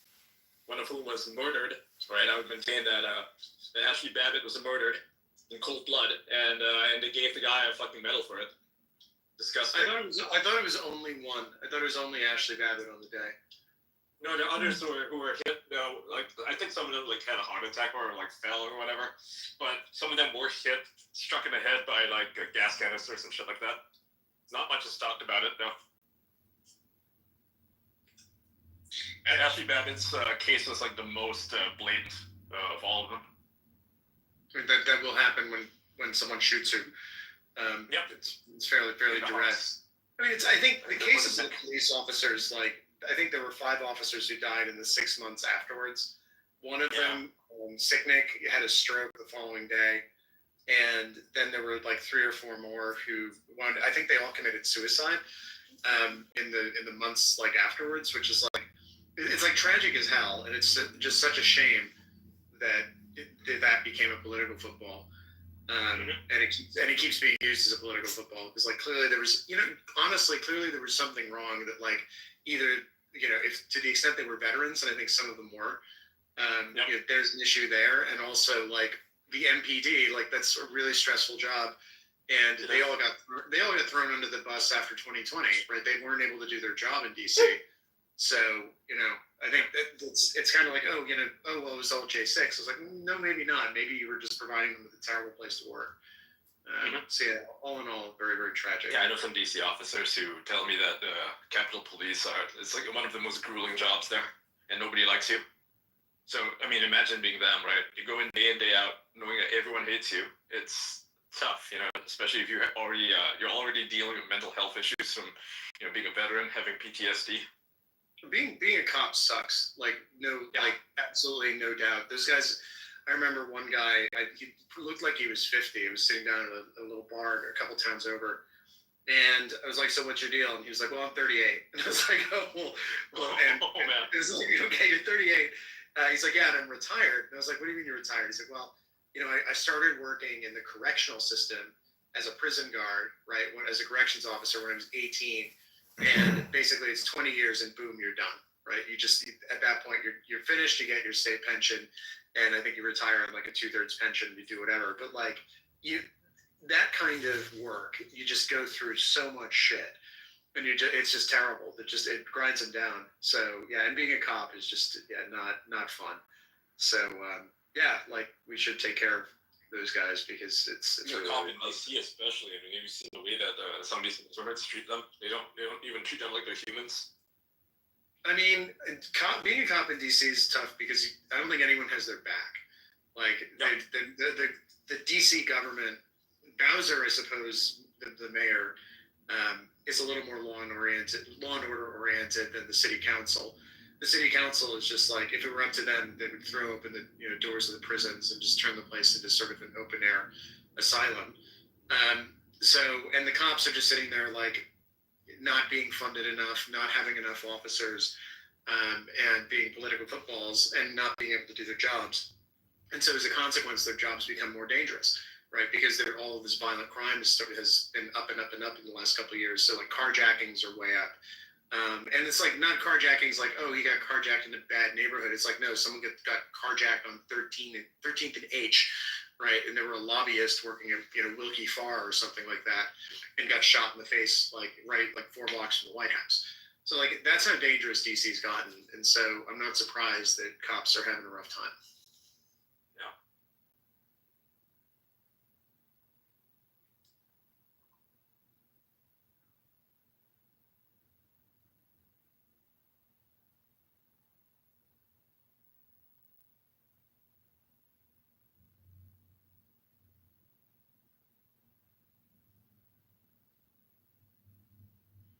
God, I love eating steak. It's so good.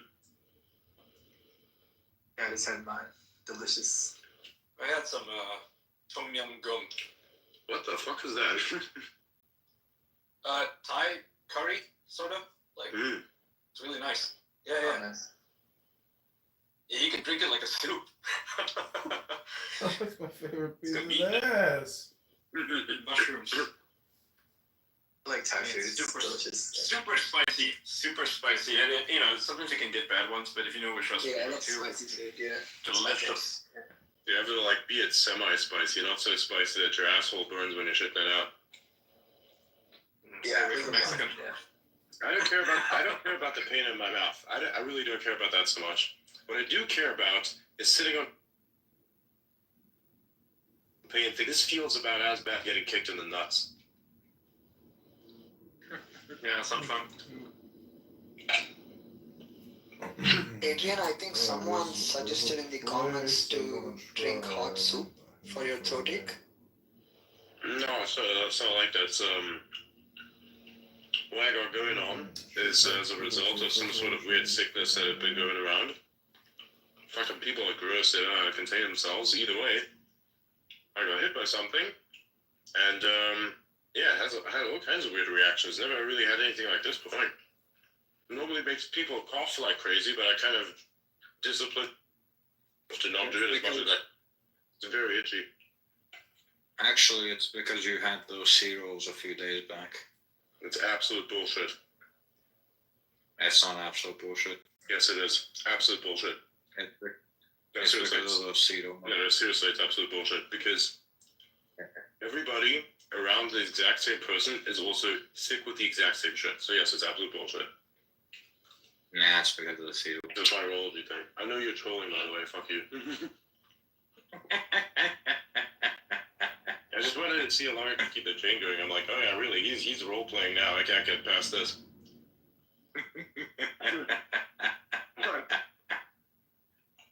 Really though, you should stop eating that toxin. I do.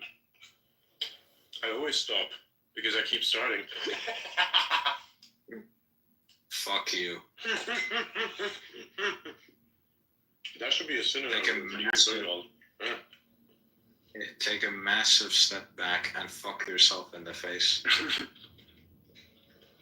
That's actually an incorrect, that's actually a misquoting of the original thing. Les Grossman said in Tropic Thunder. He said, why don't you just step back and literally fuck your own face? You gotta watch Les Grossman? Have you watched Les Grossman? I'm not gonna watch this. You gotta fucking watch it. You gotta watch Tropic Thunder, dude. It's brilliant. It's a great movie. I'm not gonna watch the movie. You're not gonna watch the movie. I'm gonna send you the fucking clip. Yeah, I don't know what's wrong with him. He doesn't want to watch those movies.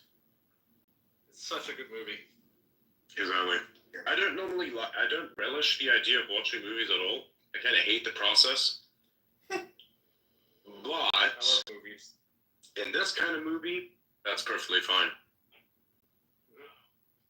I love movies. I mean, my whole setup is basically just geared around watching movies. Nice. I hate movies. Oh, by the way, yeah, I bought, since I asked you guys the other day, like, what soundbar I should get, right? Anyway, I went to the store, and I picked up a Bose Ultra. It is so much better than the Sony I was using. Nice, yeah, so Bose is pretty sick, yeah. Yeah. Bose is amazing. Like, it's got, like, so they're three-dimensional stuff, you know, it's like, what, 7.1 or whatever it's called, right?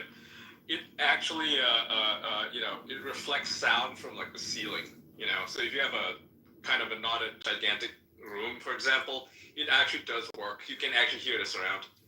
It's crazy. And they use, like, much better AI to detect where you're sitting and to you know, make it just sound amazing compared to what Sony is doing. Sony is good if you get the new quadraphonic speakers. It's like a 4-speaker setup. It's not even a soundbar. It's literally just 4 speakers. But if you don't want to get that, because that costs quite a bit, that's like 2005 or something. A Bose system with a subwoofer costs about, I want to say $1,500. It's on sale right now, I think. It's amazing. Like, it just fills up the whole room with sound. I was watching a couple of movies yesterday, and it felt like I was wearing headphones. That's how good it is.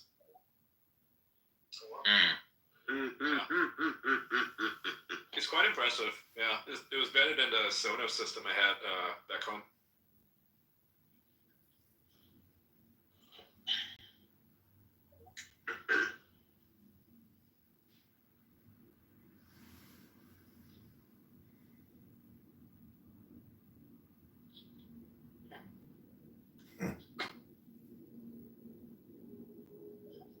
Adrian. You may remember from Topic Thunder, you know the Les Grossman scene where he's like saying that? What if I'm just going to post this clip without Do it.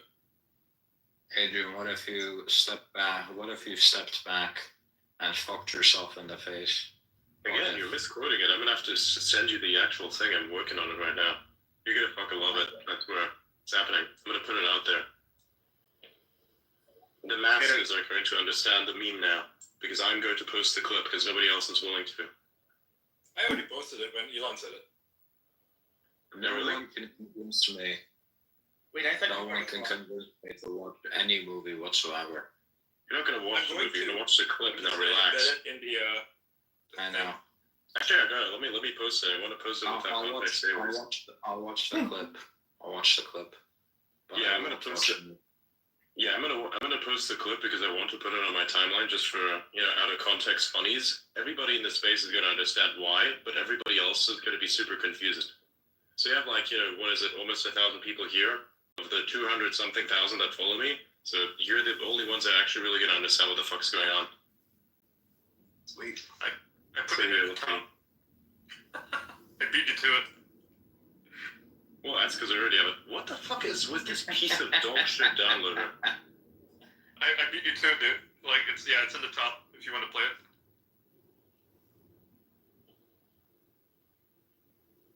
Dude, I hate that every single fucking downloader is so broken these days. Are you on a Mac or PC dog right shit. No, I do everything from my phone. Adrian.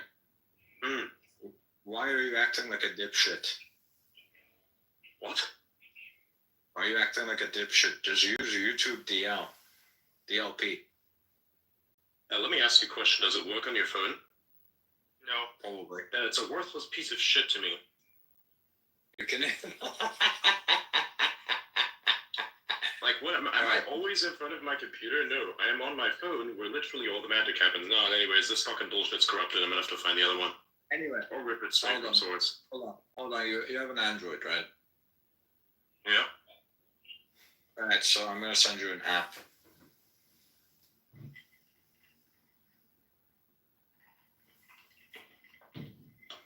I'm gonna send you an app. Do you have F-Droid?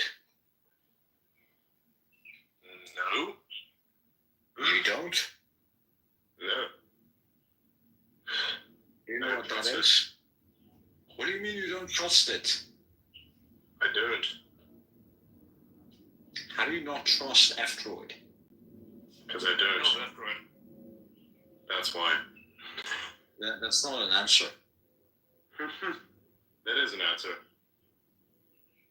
Can you tell me why you don't trust F-Droid? No particular reason, I just have a bad feeling about it, that's all.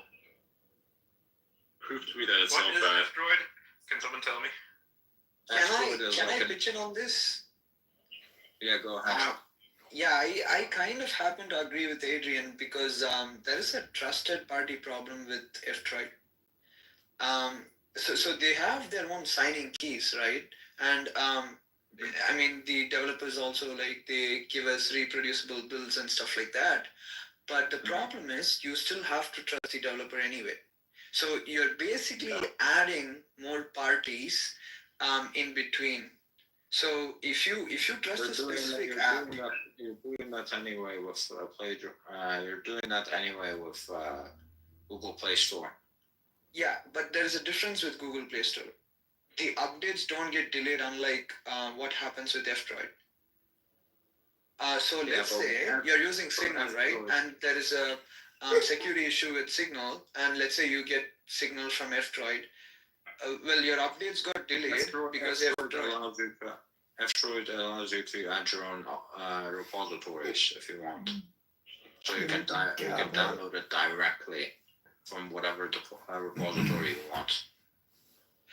Yep, I already do that with using Optanium. Have you heard of Optanium? Yes. Yeah, so I directly download the app from... Optanium. You do it from the GitHub page, yes. Yeah. Yep, from the releases, yeah. But I don't think there should be any issues with F-Droid. It works fine. The apps, and you can add your own repositories. Not to mention, most of the projects actually only have F-Droid support outside of the Google Play Store. Okay, let me send you a resource in our chat. Have a look at it and let me know what you think.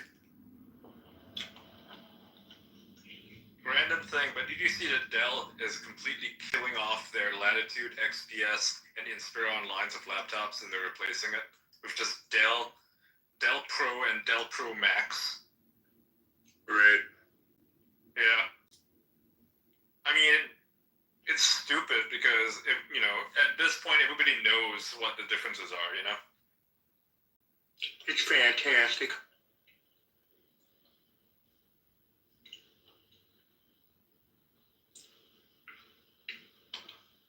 This is literally just Apple's branding.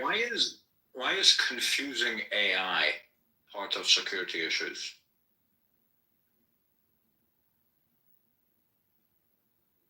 It executes like scripts that it may not be able to, and may be able to get some access to like different levels of security.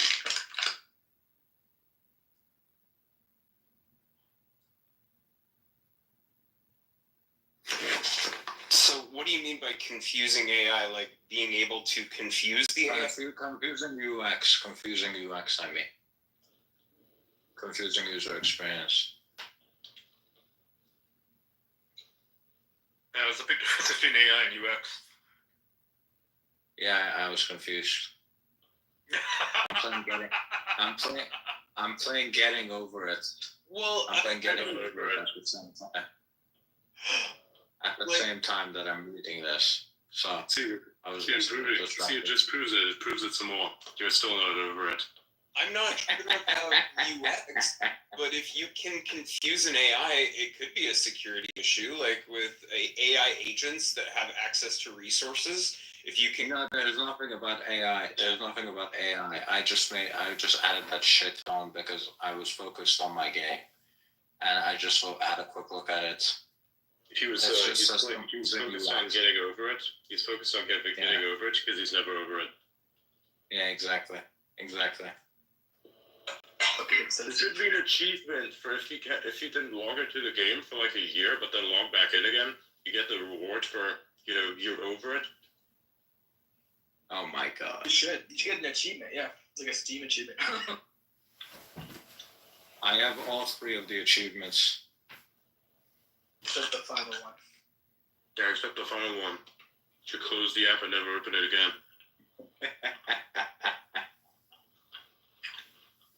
Dude, right. I love Grok so much. Either way. The only AI right now that, sorry, like I was just gonna say, yeah, I love the fact that you can just ask it to summarize what they announced today at NVIDIA. That's amazing. Yeah. Either way. It's so good, dude. It's better than reading a news website. Adrian. You can download this, and you can download the video from that. Oh man, they're introducing DLSS 4, which has 8 times more frame rate improvements. Holy crap! Oh, wow. Compared to 40 series. Yeah, it's huge. Okay.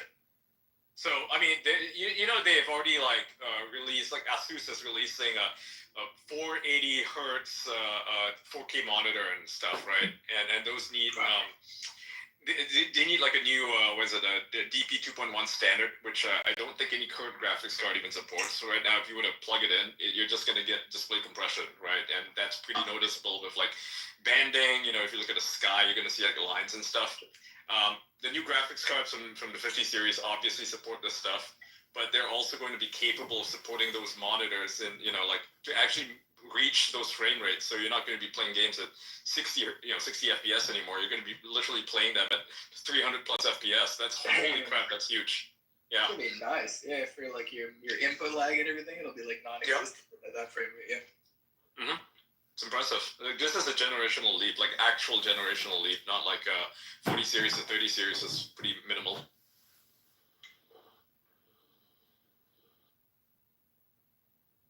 Nice. Yeah. My co-host position is completely fucked. Can you bring us toward them? Yeah. Okay, so according to this, right, the 5090, which is $2,000, has over 20,000 CUDA cores, 32 gigabytes of GDDR7, holy shit, PCI 5, and has a power consumption of 600 watts. So you're gonna need a really powerful PSU for it. But here's the thing. I don't even know you're up to that yet. Oh, that's crazy. Yeah, it's up to 70% faster than a 4090 because of ray tracing and enhanced AI stuff. Yeah. That's what I said. Literally, look at the CUDA cores compared from the 4090 to the 5090, and it's almost like double or some shit like that. It's insane. Yeah, it's 12K to like 21K. Yeah. Yeah, it's insane. Fucking massive, and this is plus DLSS 4, so you already got like this massive improvement of like 8 times faster compared to like current DLSS, which is already great. That's wild. Yeah. My biggest concern is how big of a case do I need to fit it in? Exactly. Probably the bigger than the last one. Yeah. Did they say the size? It's the same size. It is about the same size. I mean, the 4090 is bigger than the 3090. Yep. By the way, so the 5090 has to be the 3090. Huh? I don't think necessarily because of they're using a new nanometer process, so they can fit a lot more in. True. Which nanometer are they using? 2 nanometer? Let me check. I'm not gonna say what yet. I'm just gonna check. What were you gonna ask me? Yeah, Jordan. So just so you know, we've all decided to move to Linux. So the computers need to be like Linux compatible. I mean, Linux compatible is fine with you guys. Like, I mean, I can build anything. I'm not worried about that. I just want to personally be. Wait, what? What the They're fuck? using 4 nanometer, I think. What the fuck? What are you fucking about?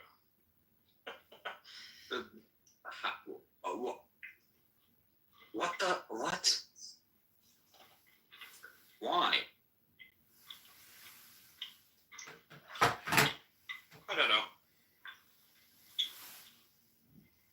you sure? That's what Grok says. But I don't think they actually announced it though. I think when I asked it that question, it wasn't really able to find any like sources. So I don't think they announced it. They didn't announce it. I'll give it a day. Yeah. Honestly, like I can't like even googling it, right? There is no information on what nanometer process they're using. So I don't think it's 4. No, because 4 is basically 5 but optimized, right? So it's very likely 2. That would be my guess, but they haven't announced it. I doubt it would be 2.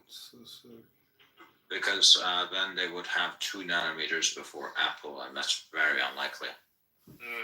So 3 maybe? Yeah. Probably. Okay, I'm looking for like last year's stories, right? It says that NVIDIA is reportedly overwhelming TSMC with 3 and 4 nanometer orders, so it's got to be.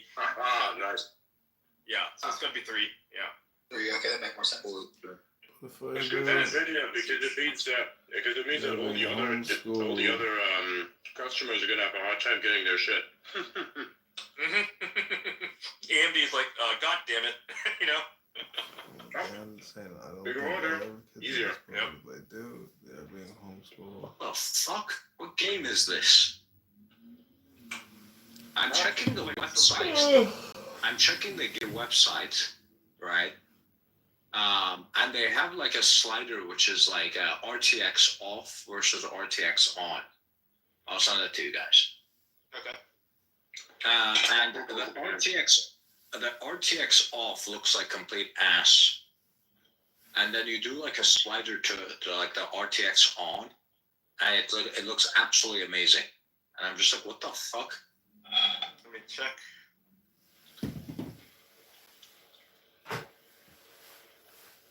Which game is this?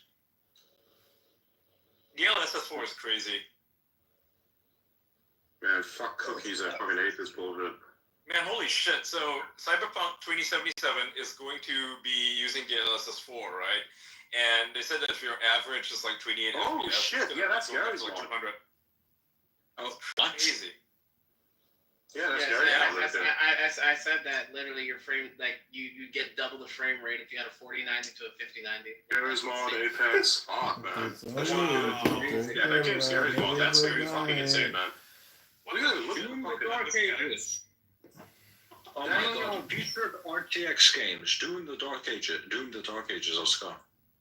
What? Doom the Dark Ages, the new Doom game coming out next year, is gonna be. Ooh, yeah, I'm definitely playing that shit. Hell yeah. Sounds good. Dude, look at the RTX. Look at the RTX and Gary's mod. That shit's great. So the guy's on a Half-Life. It's Half-Life, sorry. Half-Life, my bad. It looks like Gary's mod, but Half-Life 2 RTX, wow. that looks beautiful. Yeah. Hang on, is it 2? No, sorry, it was Alex. Alex is the one where they are introducing it. No, was it? No, it was right at the beginning where there was like one where they introduced the alien that can manipulate the green energy. Who was that again? What was his fucking name? It's the guy who says, I have a brain injury. My brain is injured. Yeah. So it's the Blackwell Max Q, Blackwell NVIDIA. Okay, let's see. TSMC.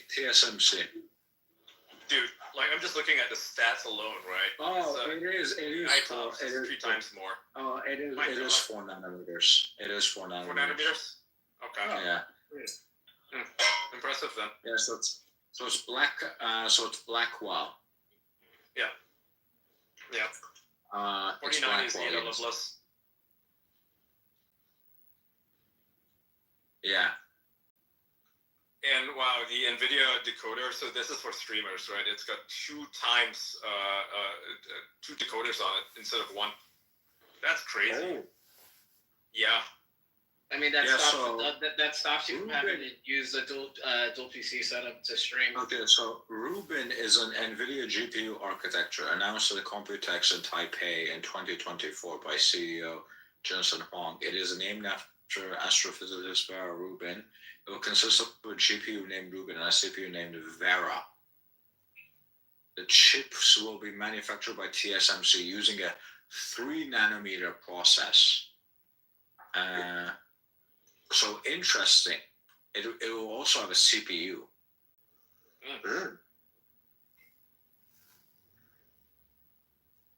In 2026, fucking double. In 2026, they're releasing Rubin and Vera. Rubin is GPU, and Vera is a CPU. Are they taking on Intel and AMD? Maybe. I mean, if it's CPU, I mean, is it what is it a CPU for? Is it for like phones or is it like a desktop? NVIDIA Rubin revealed as Blackwell's successful powerful Vera CPU coming too. Yeah, I would love to see Team Green actually take on the desktop market. CPUs. How would they take CPUs though? Because x86 is only allowed to be owned by some random shitty company, Intel and AMD, and I highly doubt Intel. I mean, they could make like an ARM-based sort of what Apple is doing, right? And then have a translation layer, right? Like Rosetta, put Rosetta in there, and if it's powerful enough, you won't even notice the fact that it's being translated, you know? Yeah. If you're even trying to run x86 applications on a Mac, it's fine, you know? They run perfectly fine. Yes. So, hold on.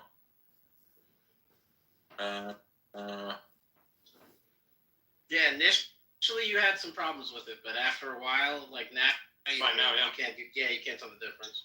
And even like with the Snapdragon chips that are out now for Windows laptops, they are perfectly fine. They can't really play games very well because of that. The NVIDIA slide we saw also mentioned the Vera CPU. This processor will feature on a new Vera Rubin accelerator board along one of the aforementioned Rubin GPUs, and is designed to replace, one might suppose that the new Vera CPU will deliver various optimizations to the ARM CPU cores and or a bolstered overall configuration.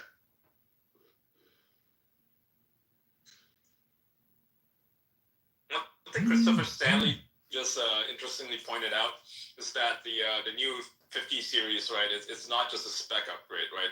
He said that this is a fundamental change in how graphics are rendered. Instead of fully computing every pixel, the majority of the image, meaning over 90%, is now generated by neural networks, and that is how they're able to get a 28 FPS image and turn it into 242 frames per second. That is fucking mind-blowing. So like Cyberpunk will no longer run like ass, and you could run an 8K game with that. That is insane. Yeah, with ease. Wow. With ease, yeah. There'll be no hitches, no latency, nothing. It's all being done on a GPU level. That is mind blowing. I mean, that's holy crap, man! I'm really gonna enjoy Doom, man. How good would the graphics be? Because I've seen a lot of people complain about it being because it manufactures it, so it can. You could, like you saw the screenshots of Gary's mod. It actually adds stuff to the scene. It can do that in real time. That is how crazy it is. Yeah. So any games that utilize that, say you're a game developer and you're trying to make like a medieval scene and you don't want to, spend a lot of your own resources, man, creating these, these like modeling everything and then adding textures on it. You can stars in the sky. They literally showed that. Yeah, they demoed it. I was like, that's what Owen was going holy fuck about earlier, right? And now I'm like reading into it, and it's as a game developer, this is game changing. Holy crap! What it also does is it also makes games a whole lot smaller to download too. Like you won't need it. It'll already be. It'll say, "Oh, we're looking for this particle. Oh, it's here," and it's fine. Oh, and on top of that, it has the object permanence, so you don't have to worry about, like, right now with AI, if you try to do a scene like this, I mean, it's sort of semi-doable, right? Like, we've seen the Doom game that was built in AI, right? That doesn't have object permanence, so it's going to forget where things are. It's, if you look away, it's 32 gigabytes, so it can literally remember where every item is and what you saw, like 10 minutes ago. If you walk back there, it'll look like the exact same thing you saw before. You also have to remember that, like, that 5090 is pretty much a 4090 and a 4080 combined. That's literally almost how much it is. And it still doesn't even match up to what the 5090 matches up to. It's insane. Yeah, because the memory bandwidth is double, right? It's GDDR7, compared to GDDR6X.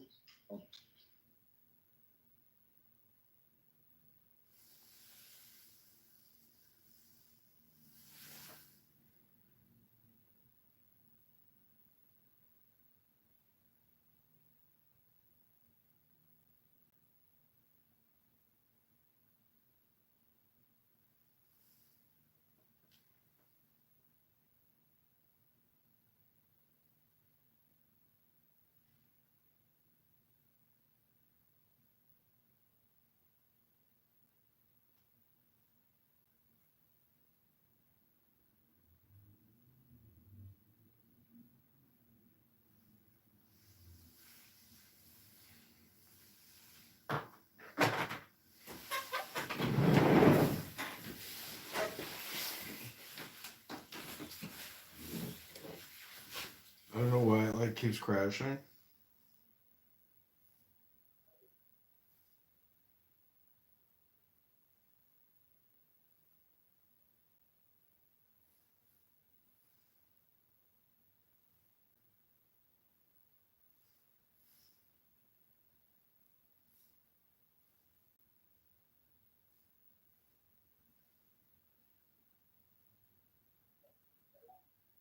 Season, they have like 10 different things that they release, so it's like a whole branding thing for Microsoft.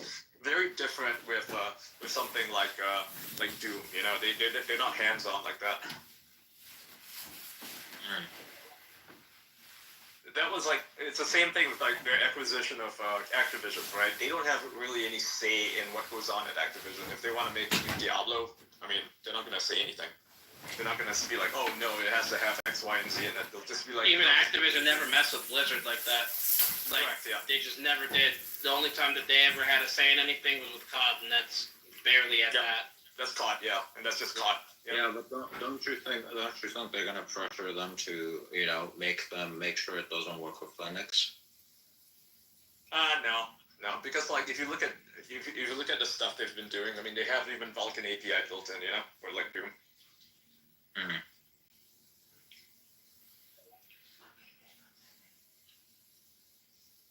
And also, they really just want to push that.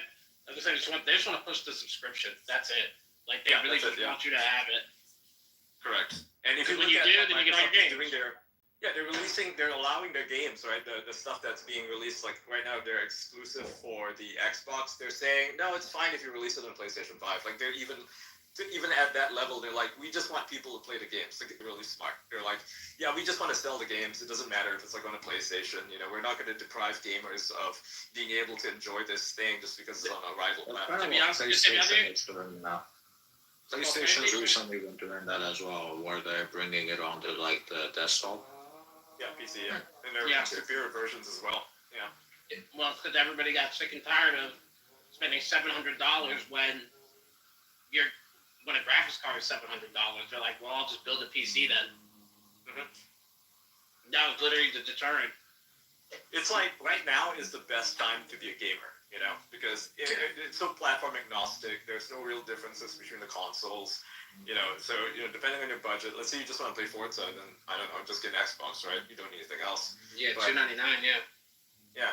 But if you want to, you want to actually play all these different games, just get a PC or get a PlayStation, get an Xbox. It doesn't matter which one you get. You can probably play most of the games.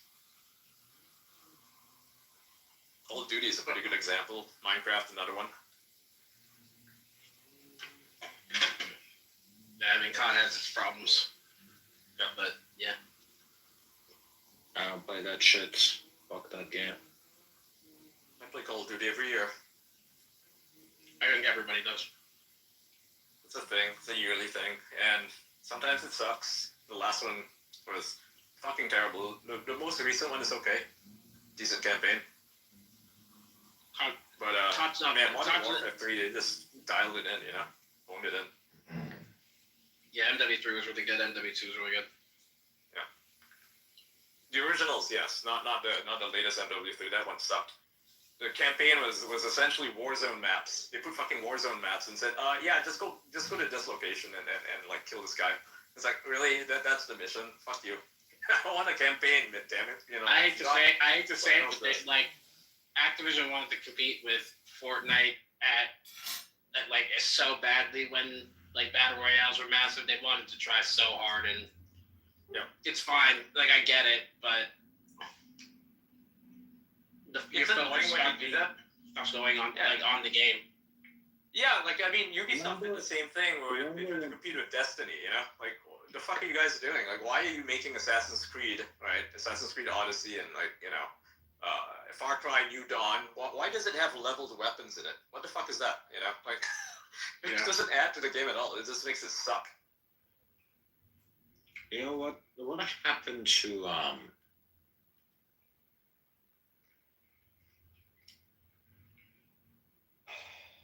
what was I gonna say?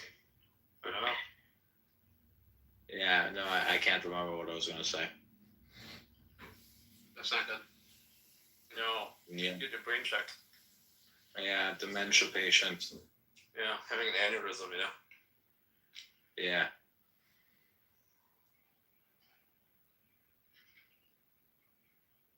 Oh, yeah, what happened to PUBG? Remember that shit? Died off because of the hackers. Yeah, they never addressed them. Couldn't control it. Unfortunate. It was pretty successful. I think it was more successful even on mobile.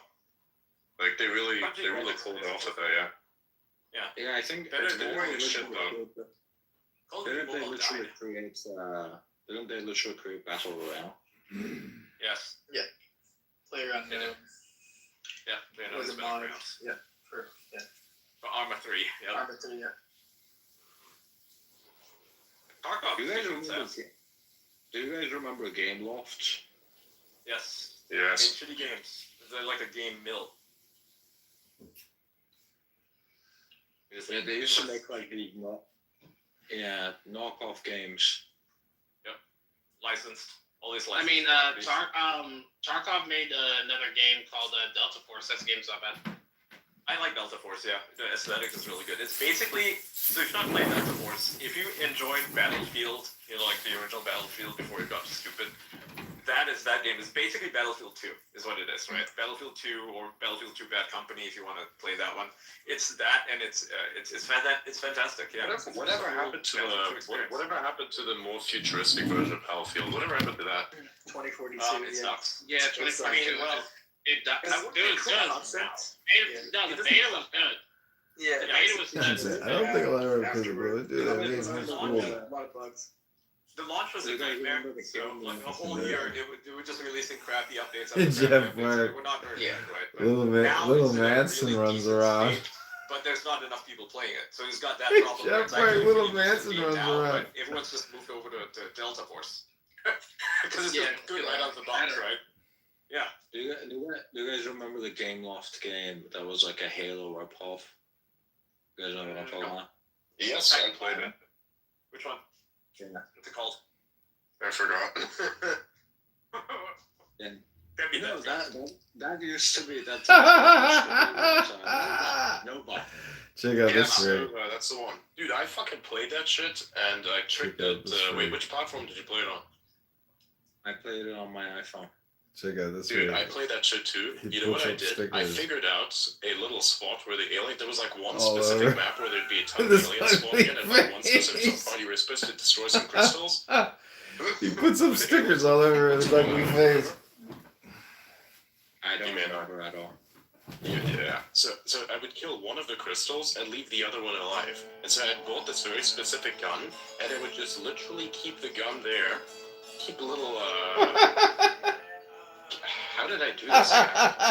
Because it has auto shoot. It has like auto shoot. Put some stickers all over his ugly so you just have face. to aim it towards a target.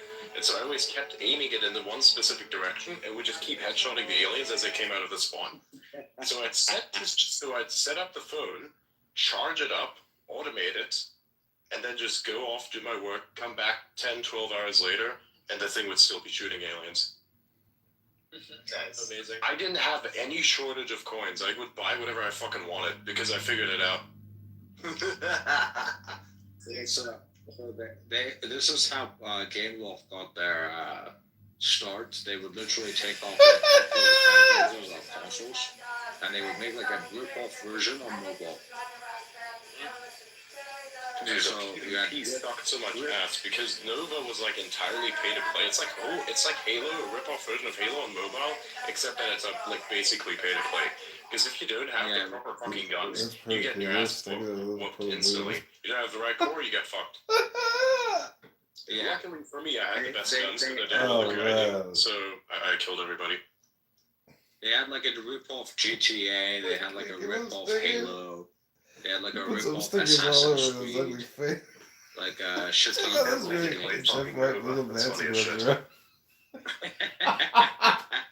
You remember You're the only motherfucker who has ever brought this up to me. That's the funniest shit ever. Do you remember Nova 2? I didn't play Nova 2. I only played the first Nova and then fucked off. Oh. I'm not sure if it was Nova 2 that I played or just plain Nova. Either way, I just installed it, thought, that's pretty cool. Can I automate it? Yes, automate it. Go do this shit, do whatever I want, come back, take the coins, buy better guns, kill more aliens, do whatever else I needed to do. I could just basically be passively playing the game without playing the game while doing all my chores, and then I come back and then I go into PvP and kill everyone with my hyper upgraded guns. Because fuck you, that's why. Pay to win. Yeah, see, it's pay to win, or you can use your brain and do nothing.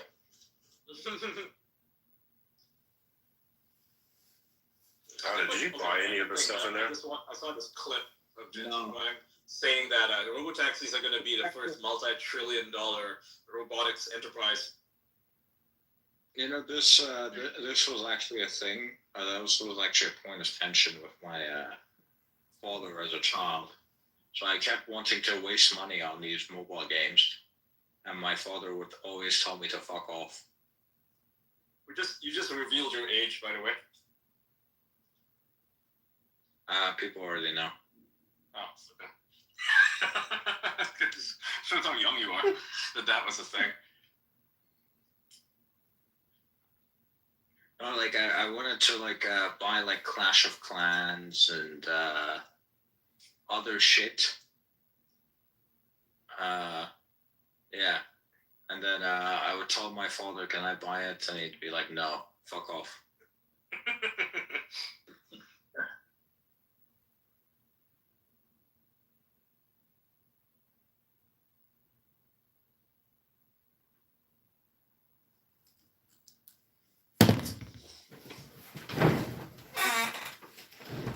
Okay, I gotta kill this stream. Calling it a night.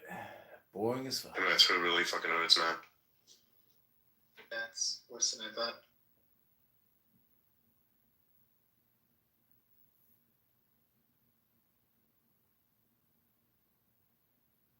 So what? Any other topics you want to cover? I shouldn't have eaten all those cereals, Adrian.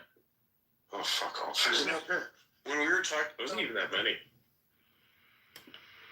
When we were talking about video games, I started getting the urge to play Valheim. Did any of you ever play that? Stickers all over town. Nah. Yes. My friends Yeah, did. played it. Oh, it's good. It's good. Did any of you ever play those shitty online Flash games?